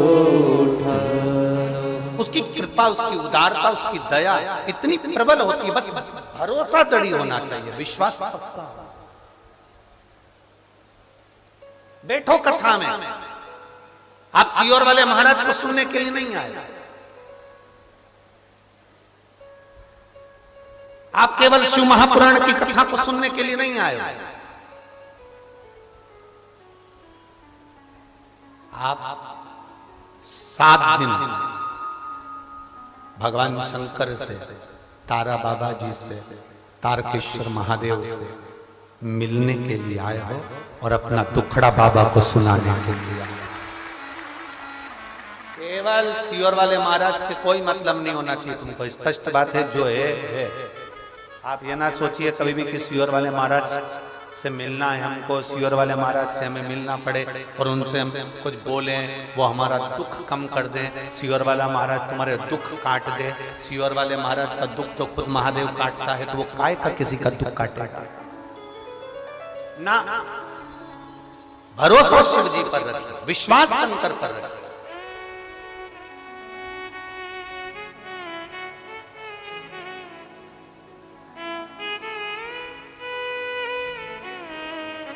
कितना सुंदर एक संवाद है रामचरितमानस का, स्मरण करिएगा जरा।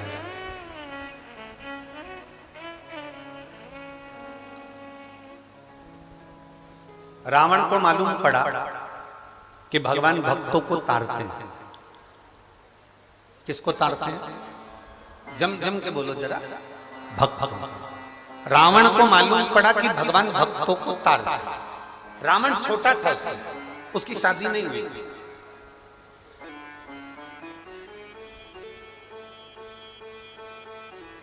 अनमैरिड, शादी नहीं हुई है, संबंध पक्का भी नहीं हुआ था रावण, और उसने बहुत उपद्रव मचा रखा था पूरी पृथ्वी पर, पूरी सृष्टि में उपद्रव मचा।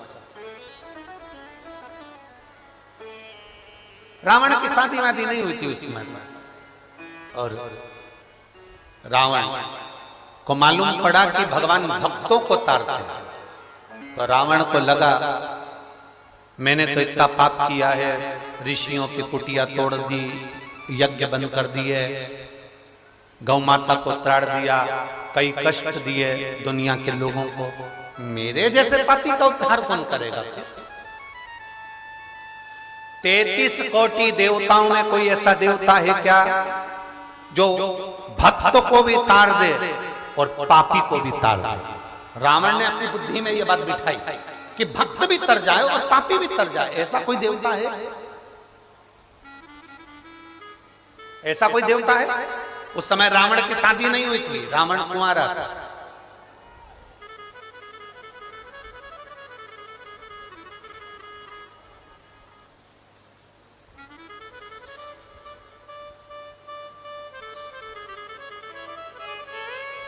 रावण भटकता रहा, उसने सुना भगवान भक्त को तारता है, पर मैंने तो पाप कर्म किया है, मुझे कौन तारेगा? 33 कोटि देवताओं में कोई ऐसा देवता नहीं है जो भक्त को भी तार दे और पापी को भी तार दे। एक बार मंदोदरी से मिल लिए, शादी नहीं हुई थी, कुंवारे थे उस समय पर, मंदोदरी से मिले, पहली बार मिलना हुआ।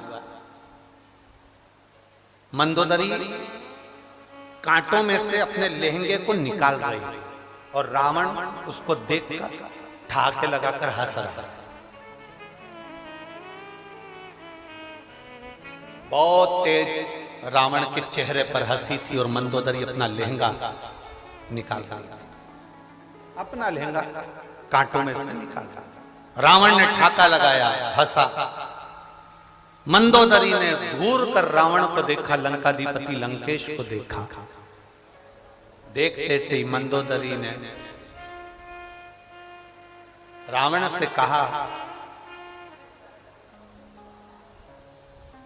आप मुझे कांटों में फंसा हुआ देखकर मुस्कुरा रहे हो, थोड़ी सहायता करोगे तो मेरा ये लहंगा, मेरा ये वस्त्र इस कांटे में से निकल जाए।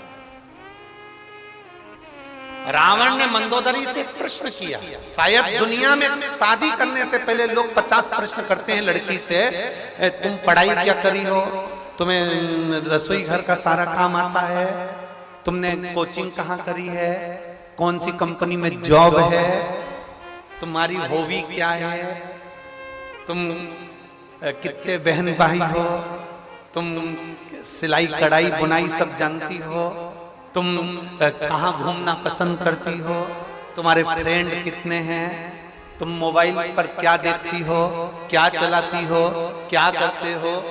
लड़का लड़की से 50 प्रश्न करता है, लड़की लड़के से 50 प्रश्न करती है, पर शायद पहली बार ऐसा विवाह हुआ होगा जिसमें मंदोदरी और रावण का संवाद हुआ। शायद आपने ये कथा आज तक सुनी कि नहीं सुनी, हमको नहीं मालूम। पर शंकर का भक्त रावण, शिव का भक्त लंकेश मंदोदरी से जब पहली बार मिला, और पहली बार मिलने पर रावण ने मंदोदरी कर रही है, मेरा लहंगा निकालने की जगह तुम हंस रहे हो, ठाका लगा रहे हो, मुस्कुरा रहे हो।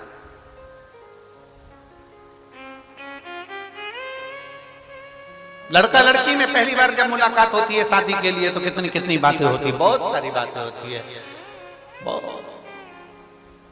लड़की भी कह देती है एक बार बस अपनी शादी हो जाए, मैं पूरे घर को स्वर्ग बना दूं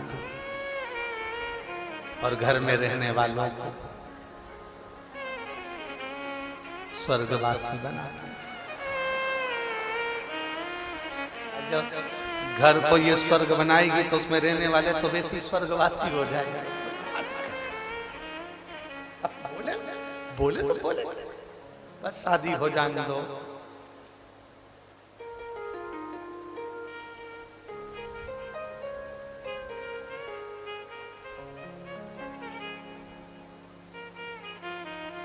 बड़ी विचित्र विचित्र बातें लोग शादी के पहले इतनी बड़ी बड़ी बातें करते, इतनी बड़ी बड़ी बातें, इतनी बड़ी बातें, मैं तुझे राजकुमारी बना के रखूंगा।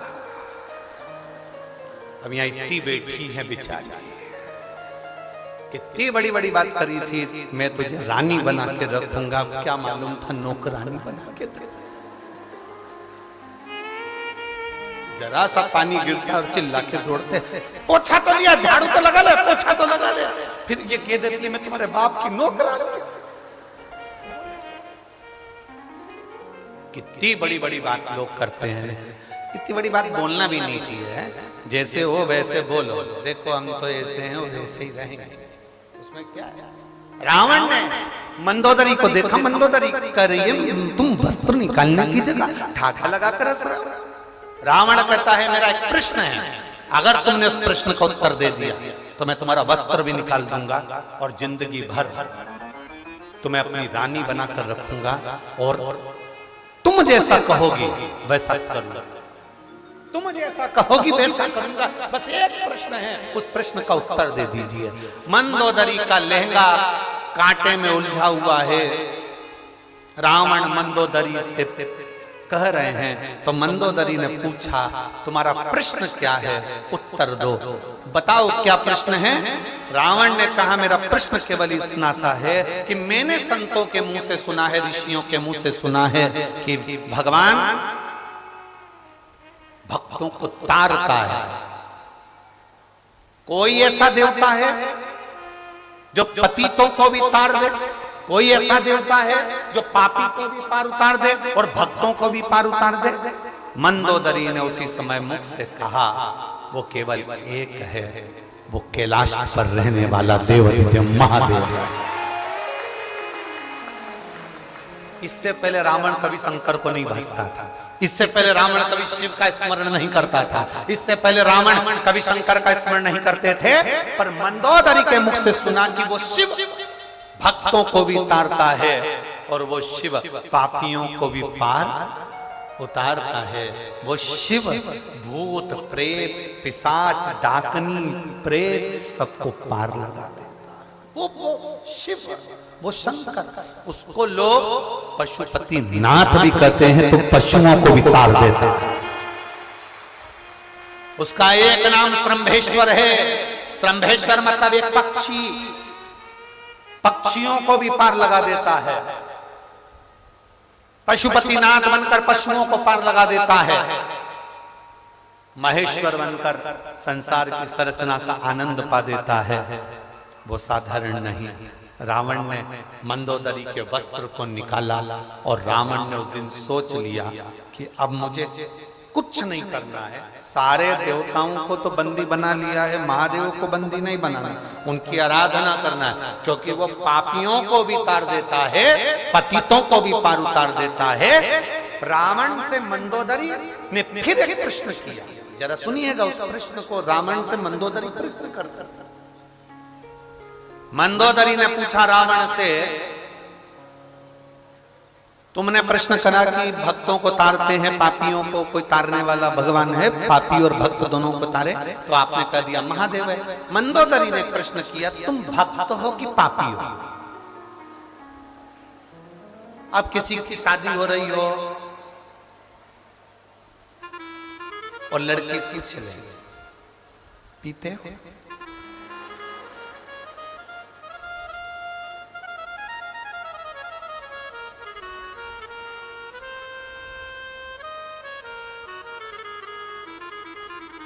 लड़का मुस्कुरा के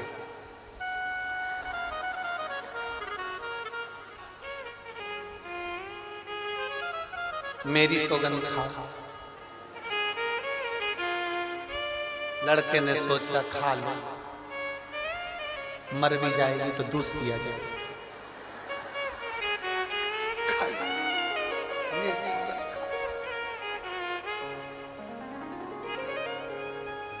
अब मंदोदरी कर रही है कि तुम भक्त हो कि पापी हो,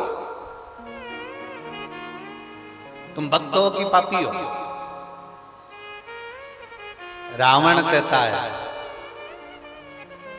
संसार सागर में जितने जन्म लेते हैं वो कौन से पुण्यात्मा होते हैं? मृत्यु लोक में जो जन्म लेता है उसको पृथ्वी पर आकर झूठ बोलना ही पड़ता है, छल करना ही पड़ता है, परिवार को पालने के लिए, चलाने के लिए कपट करना ही पड़ता है।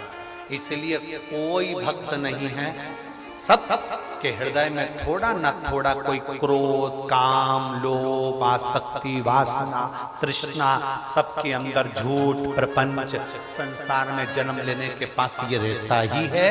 तो संसार में जितने जन्म लेते हैं उसका पाप कर्म तो उसके साथ रहता है। मैं मेरे लिए प्रश्न नहीं कर रहा हूं कि पापी को कौन तार सकता है, मैं तो पूरे पृथ्वी की बात कर रहा हूं कि संसार में रहने वाले मनुष्य से एक न एक बार मृत्यु लोक में जन्म लेने के बाद पाप होता ही है, उसको तारेगा कौन? तो मंदोदरी ने कह दिया केवल एक, हर समस्या का हल एक, बस एक लोटा जल।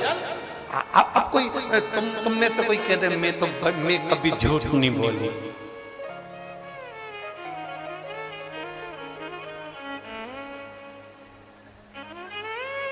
कभी कभी टेढ़ी चोटी वाली की भी चोटी सीधी हो जाती है।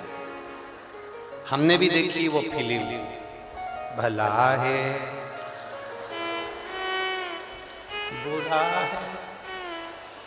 जैसा भी है मेरा पति मेरा।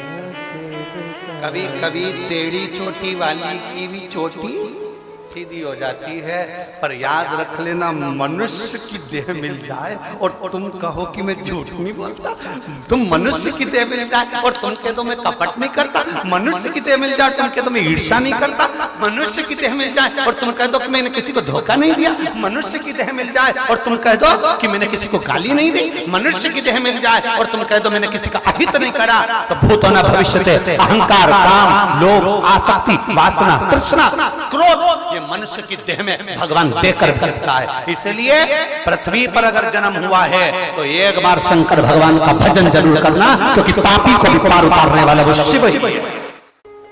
शंकर जी की किसी से दुश्मनी नहीं है। तुम देख लो अगर किसी से दुश्मनी हो, रावण कितना बड़ा असुर था, भगवान नारायण से उसकी दुश्मनी थी, ब्रह्मा जी से उसकी दुश्मनी थी, इंद्र से थी, शंकर जी से थी नहीं, बेस्ट फ्रेंड, दुश्मनी है ही नहीं।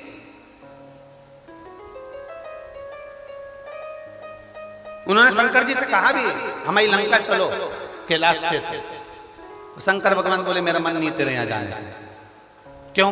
मेरी सोने की लंका, उसमें जाने का क्यों मन नहीं? शंकर जी बोले नहीं मैं नहीं जा सकता, क्योंकि मैं तो अपनी गुफा में अच्छा, पर्वत पे अच्छा। रावण जिद चढ़ गया, तू मेरा बेस्ट फ्रेंड होके नहीं चल सकता, चलना पड़ेगा। शंकर भगवान को लेके चल दिया। शंकर भगवान ने सोचा इसके जाऊंगा नहीं जाऊंगा नहीं। बीच रास्ते में शंकर जी ने अपना वजन बढ़ा दिया, उसने नीचे हिले ही नहीं, वैद्यनाथ के रूप में पूजा नहीं।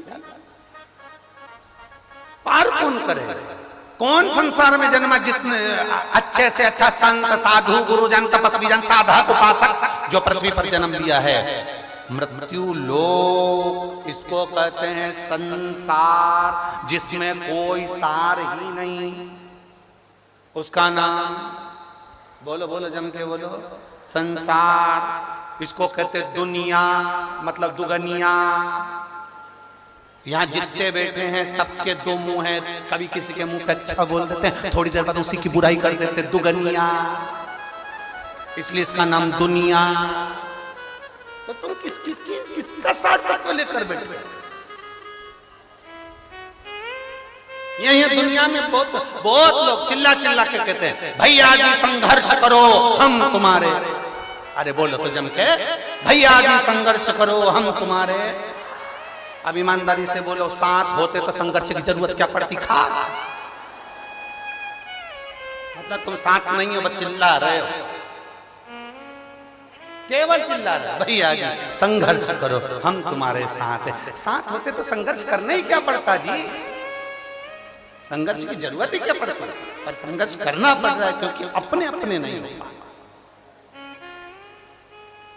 अरे देख लिया संसार हमने, देख लिया सब मतलब के यार हमने देख लिया, झूठा है संसार हमने देख लिया, झूठे नाते झूठे रिश्ते, झूठे नाते झूठे रिश्ते, अरे झूठा है संसार हमने देख लिया, सब मतलब के यार हमने देख लिया, देख लिया संसार हमने देख लिया।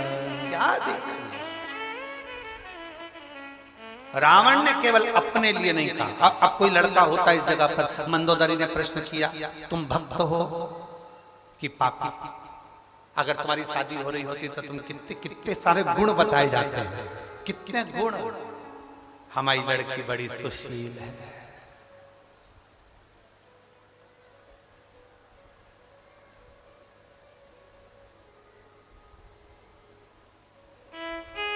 कपड़ा बनाने में हमारी लड़की कपड़ा बनाने में 1 नंबर है, समझ जाओ, बहाने बनाने में 1 नंबर है।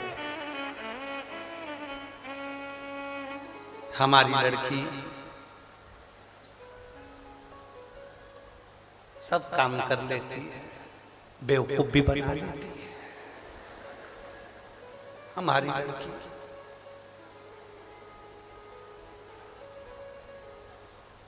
कभी पार्लर नहीं जाती, क्योंकि 24 घंटे पार्लर में बैठी रहती है, आती नहीं। कितनी कितनी बात, कितनी कितनी कई, एक से बढ़कर एक उसके गुण बताए गए। लड़के के भी एक से बढ़कर एक गुण बताए गए। अवगुणों को छुपा लिया गया, गुण प्रस्तुत कर दिए गए। गुण प्रस्तुत है, अवगुण छुपा लिए।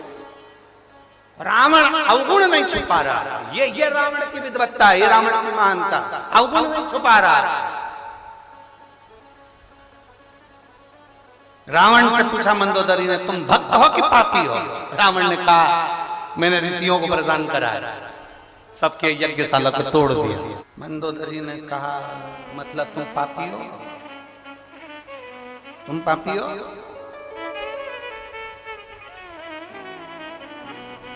रावण मुस्कुराकर कहता है, संसार में जो जन्म लिया है, पृथ्वी पर आकर उसने कुछ ना कुछ गलत जरूर किया है। कोई सृष्टि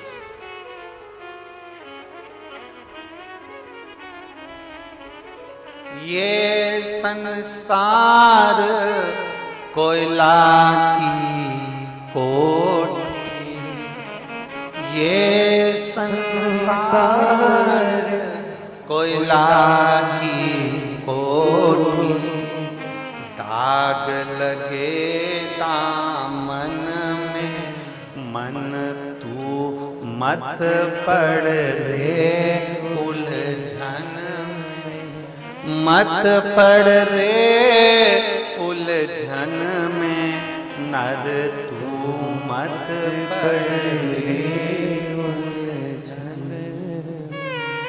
ये संसार कोयले की कोठी है, कोयला की खान है, जो आएगा थोड़ा ना थोड़ा तो लगेगा ही, थोड़ा ना थोड़ा लगेगा। पाप कर्म व्यक्ति से होगा, तो पापी को भी कौन तार सकता है? मंदोदरी ने फिर कहा, तुम भक्त हो कि पापी हो? रावण ने कह दिया पापी। मंदोदरी कहती है, तुमने क्लियर कह दिया, आपने मेरे सामने अपने पाप को दर्शाया। बस एक काम करना लंकाधिपति, जब महादेव के सामने जाओ, उसको 1 लोटा जल चढ़ाओ, तब उसके सामने भी कह देना कि मैं पतित हूं, तू पावन है, पार लगाना तेरा काम है। मैं पापी, तू संभाल।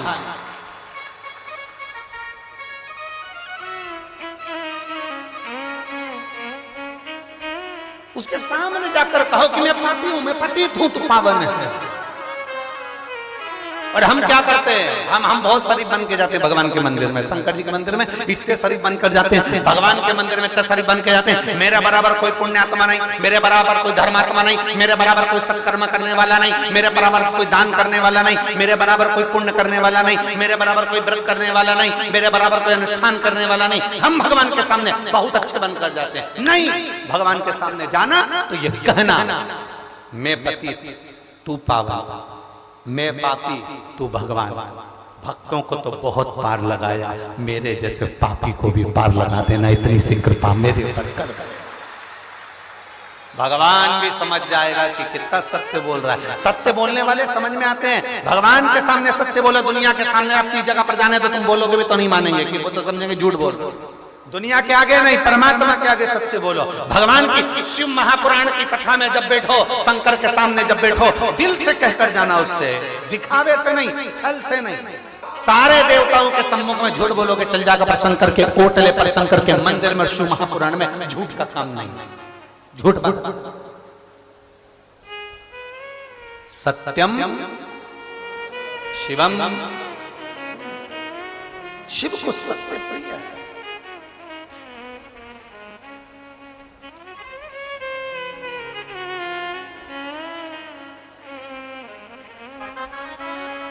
और आप जब उससे कहेंगे, जब आप उससे निवेदन करेंगे, वो स्वीकार करेगा। शिव संसार के लोगों के कष्ट हरने वाले देव, अधिदेव, महादेव,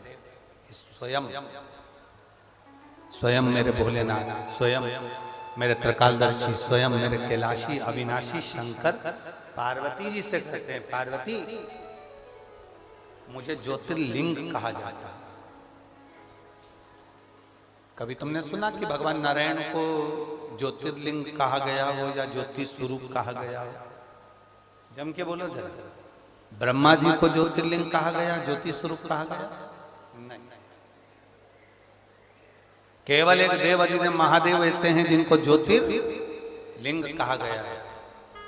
ज्योतिर्लिंग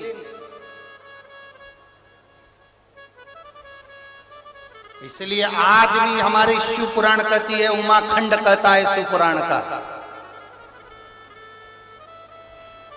भगवान शंकर का उमाखंड, शिव पुराण का उमाखंड कहता है। और स्कंद पुराण को अगर आप काशी खंड में पढ़ेंगे तो उसमें भी वर्णन मिलेगा। और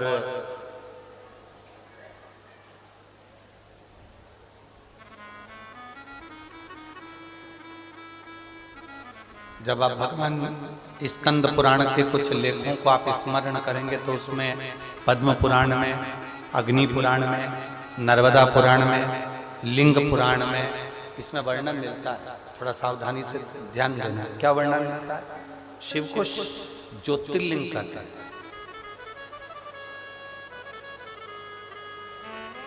अब किसी ने कहा कि गुरुजी उज्जैन में महाकाल है, उनको ज्योतिर्लिंग कहा। ओमकारेश्वर में भगवान ओमकारनाथ बैठे हैं, उनको ज्योतिर्लिंग कहा। केदारनाथ में केदारेश्वर बैठे हैं, उनको ज्योतिर्लिंग कहा। बैद्यनाथ में भगवान बाबा बैद्यनाथ बैठे हैं, उनको ज्योतिर्लिंग कहा। जो 12 ज्योतिर्लिंग हैं, इनको ज्योतिर्लिंग कहा गया है। शिव महापुराण के अंतर्गत कहा गया कि केवल 12 ज्योतिर्लिंग में जो ज्योतिर्लिंग विराजमान है, भगवान के 12 लिंग जो विराजमान है, इन्हीं को ज्योतिर्लिंग नहीं कहते। यहां तक शास्त्र कहता है किसी मंदिर में, शिवालय में, देवालय में, आपके घर में, आपके बनाए हुए पार्थिव लिंग में, उसमें भी ज्योति रहती है, तो वो भी ज्योतिर्लिंग की गणना में आता है। उसमें भी ज्योति रहती है, वो भी ज्योतिर्लिंग की गणना में।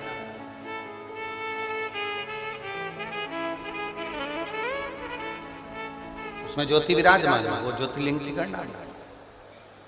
क्या फल है?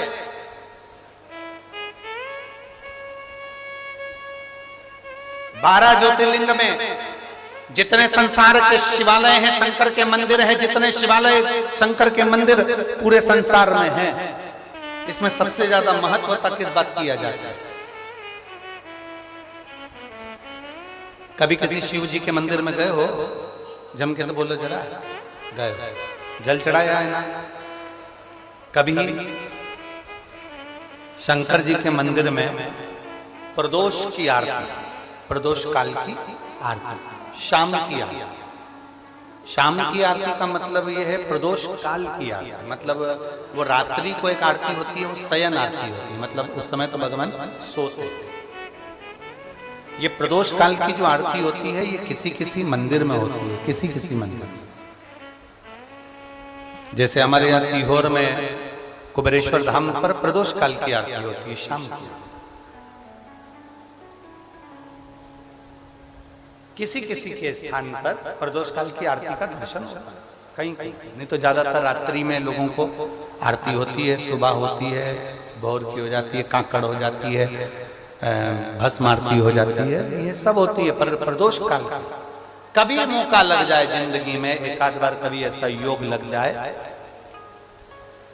तो शिव जी के मंदिर में चाहे वो भस्म आरती हो, काकड़ आरती हो, मंगला आरती हो, राजभोग आरती हो, दोपहर की कोई आरती हो, प्रदोष काल की आरती हो, शयन आरती हो, शिवालय में कभी मौका लगे, महीने 2 महीने में, 3 महीने में, हफ्ते में 1 बार 2 बार ऐसा नियम बनाओ कि मुझे अपने आसपास के शिवालय में, शंकर के मंदिर में जाकर मुझे भगवान शंकर की आरती का दर्शन करना है। उस दर्शन का क्या फल होता है? तो शिव महापुराण की कथा कहती है, जब हम भगवान शंकर की आरती उतरते समय, आरती जब ऊपर की ओर जाती है, उस आरती के ज्योत का जब हम दर्शन करते हैं, तो वो दर्शन मात्र से हमें 1000 कपिला गाय के दान का फल प्राप्त हो।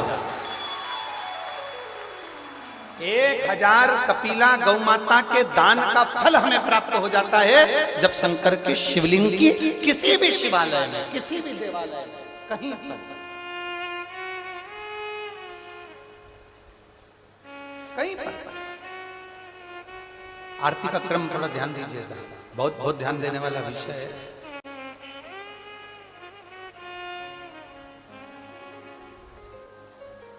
कभी मौका लग जाए, सारी दुनिया के लोग तुमसे कह रहे हैं तेरे घर में पितृदोष है, 1 रुपए कमाते हो, 1.25 रुपए खर्च होता है, मानसिक टेंशन बना रहता है। घर में एक व्यक्ति बीमार है, ठीक हुआ, दूसरा बीमार पड़ गया, दूसरा ठीक हुआ, तीसरा बीमार पड़ गया, तीसरा ठीक हुआ, चौथा बीमार पड़ गया, मतलब कहीं ना कहीं पितृ का भाव, पितृदोष का वर्णन। किसी ने कहा तुमसे कि तेरे यहाँ पितृदोष है, तूने ब्राह्मण को भोजन करा दिया, पिंडदान करा दिया, तर्पण करा दिया, तिलांजलि करा दी, गया जी का श्राद्ध कर दिया, हरिद्वार चली गई, वहां पिंडदान करवा दिया, ब्राह्मण भोज करवा दिया, तिथि पर भोजन करवा दिया, सब कुछ करवा के देते। अब एक काम और करके देख, एक काम और करके देख लो। जब तुम घर में भगवान शंकर की आरती, तुम्हारे घर में शंकर जी का शिवलिंग है, भले काय का भी हो, छोटा सा, भले सीहोर का कंकर शंकर हो, नर्मदा का कंकर हो, चाहे शंकर पारद के हो, पीतल के हो, स्टील के हो, लकड़ी के हो, जिसके भी हो, लोहे के हो, पाषाण के हो, जिसके भी हो, शंकर का शिवलिंग अगर हमारे घर में है और आप रोज प्रतिदिन भगवान की आरती करते हो, प्रतिदिन, और आपको लग रहा है कि मेरे यहाँ तकलीफ चल रही है, ये ठीक ही नहीं हो रही, लगभग 1.5 महीना आप कम से कम 45 दिन, 1.5 महीने के करीब में ऐसा प्रयास करना कि भगवान की आरती, शंकर भगवान के शिवलिंग की आरती करने के बाद उस दिए को भगवान के सामने मत रखो, उस दिए को उठाकर जहां तुम पानी का मटका रखते हो, हंडा रखते हो, जिससे तुम पानी पीते हो, तुम्हारे रसोई घर में जो पानी का मटका, हंडा, बाल्टी, आरओ का पानी जिस मटके में गिरता है, हंडे में गिरता है, जिसको हमारे यहाँ पितृ, उस स्थान पर, उस मटके के पास में, हंडे के पास में, उस बाल्टी के पास में, जहां रसोई घर में पानी रखते हो, उस रसोई घर में पानी जहां रखते हो, उसके पास में उस दिए को भगवान के सामने नहीं रखना। आरती उतारने के बाद उस दिए को ले जाके सीधे परिंडे के पास में, उस हंडे के पास में, मटके के पास में उसको रखो। केवल 1.5 महीना कर कर देखना। 1.5 महीने के बाद तुम्हें मालूम पड़ेगा कि हम वापिस उन्नति की सीढ़ी पर चढ़ना प्रारंभ करती हैं, हमें फल मिलना चाहिए। अब तुम्हें ना कहीं जाना है, ना कहीं आना है, ना कोई खर्चा है। खर्चा है क्या? ईमानदारी से बोलो, कोई तुम्हारा लाखों का रुपया लग गया क्या? रोज आरती करते हो रोज आरती। बस आरती का नियम बना लो कि हमको पितृदोष किसी ने बोला है, हमारे घर में अशांति है, पितृदोष है, कोई कह रहा है कि तुम्हारे घर में पितृदोष है। हमने सब कुछ करके देख लिया, अब हमें ये करना है कि महादेव की आरती जब होती है तो उसकी ज्योत का दर्शन करने पर 1000 कपिला गाय के दान का पुण्य मिलता है। तो ये पुण्य हम हमारे पितरों को देते हैं, जिससे उनकी मुक्ति हो जाए और हमें आशीर्वाद प्राप्त। उस दिए को नीचे नहीं रखना है, आरती उतारने के बाद आरती पूरी हो जाए तब उस दिए को ले जाकर, जब आप ले जाकर उसको रखें तब उस स्थान पर रखें जहां पितरों का स्थान, जहां पितरों का स्थान।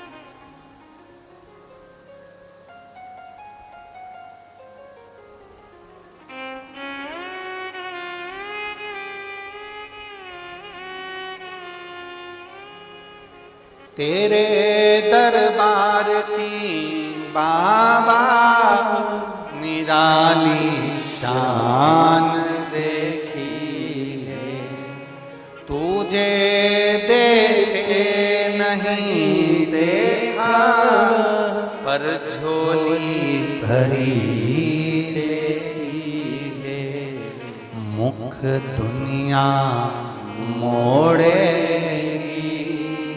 बाबा तू मुखड़ा मोड़, मेरी लगी परी तीनों बाबा तू ना तो। मुख दुनिया मोड़ेगी बाबा तू मुखड़ा। हम शिव के प्रति समर्पित, एक दीप भी हमको फल दे जाए।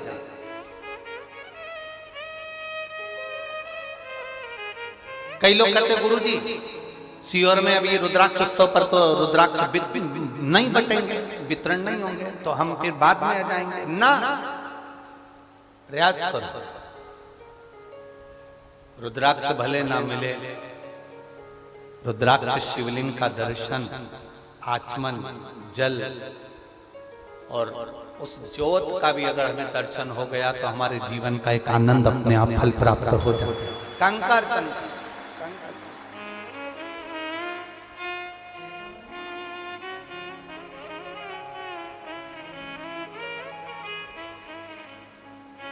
एक बैठी है यहाँ, मोना दिल्ली से आई है, 30 वर्ष उनकी आयु है। कहीं बैठी हो तो हाथ हिला सकती हैं। मेरा नाम मोना है, मैं दिल्ली से आई। कहीं बैठी है? अच्छा इधर। श्री शिवाय नमस्तुभ्यम बेटा।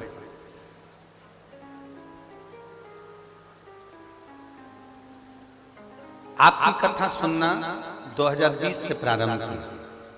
पहले तो आपने लाइन अच्छी लिखी है, जब से तेरा गुलाम हो गया तब से मेरा भी नाम हो गया, वरना औकात क्या थी मेरी, सबसे बढ़िया है सबसे खरी। गुरुजी मेरा नाम मोना है, मैं दिल्ली से आई हूं। 2020 से आपकी कथा सुनना प्रारंभ हुआ। 12 जनवरी 2021 को मैं सीहोर कथा सुनने के लिए गई। अपनी नानी माँ के साथ में कथा में गए और बड़े विश्वास के साथ बाबा की कथा सुनने के लिए गए। गुरुदेव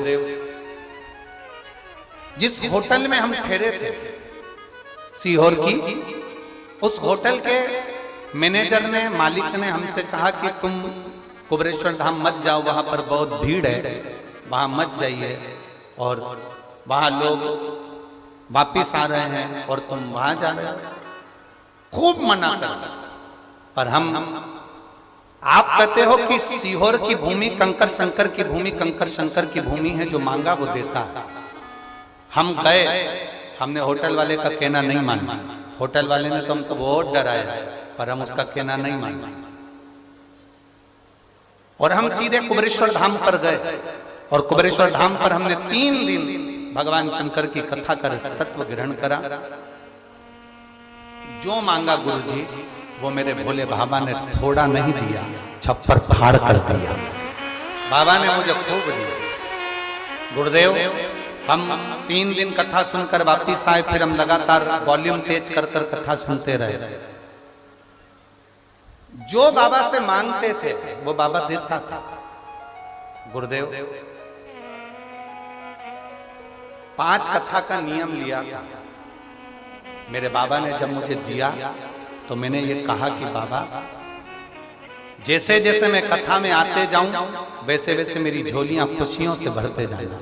5 कथा का नियम लिया था। पहली चालू करी थी सीहोर, दूसरी सुनी उज्जैन, तीसरी सुनी नेपाल, चौथी सुनी थी नोएडा और 5वीं सुनी थी अलवर। ये 5 कथा तो हमने पंडाल में बैठकर सुनी। बाबा ने इतनी झोली भरकर दे दिया गुरुदेव कि बटोरा भी नहीं जाएगा, इतना मेरे बाबा ने दिया। मैं बाबा को धन्यवाद देती हूँ।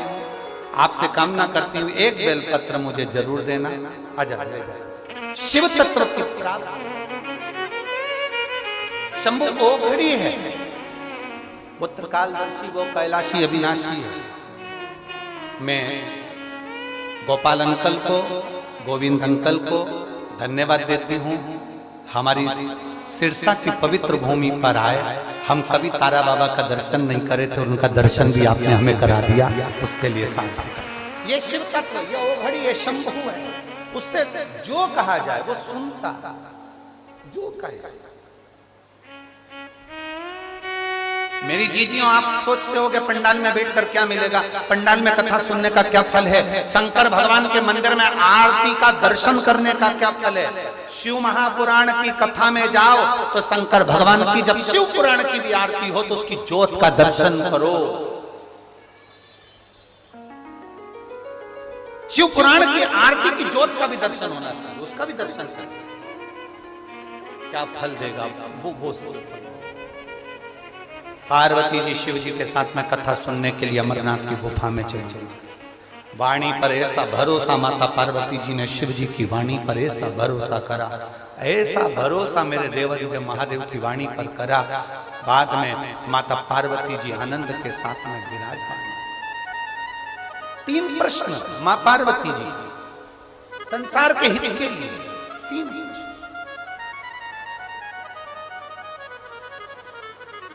माता पार्वती जी के 3 प्रश्न संसार के हित के लिए, संपूर्ण विश्व के हित के लिए, संपूर्ण संसार वासियों के हित के लिए 3 प्रश्न माता पार्वती जी।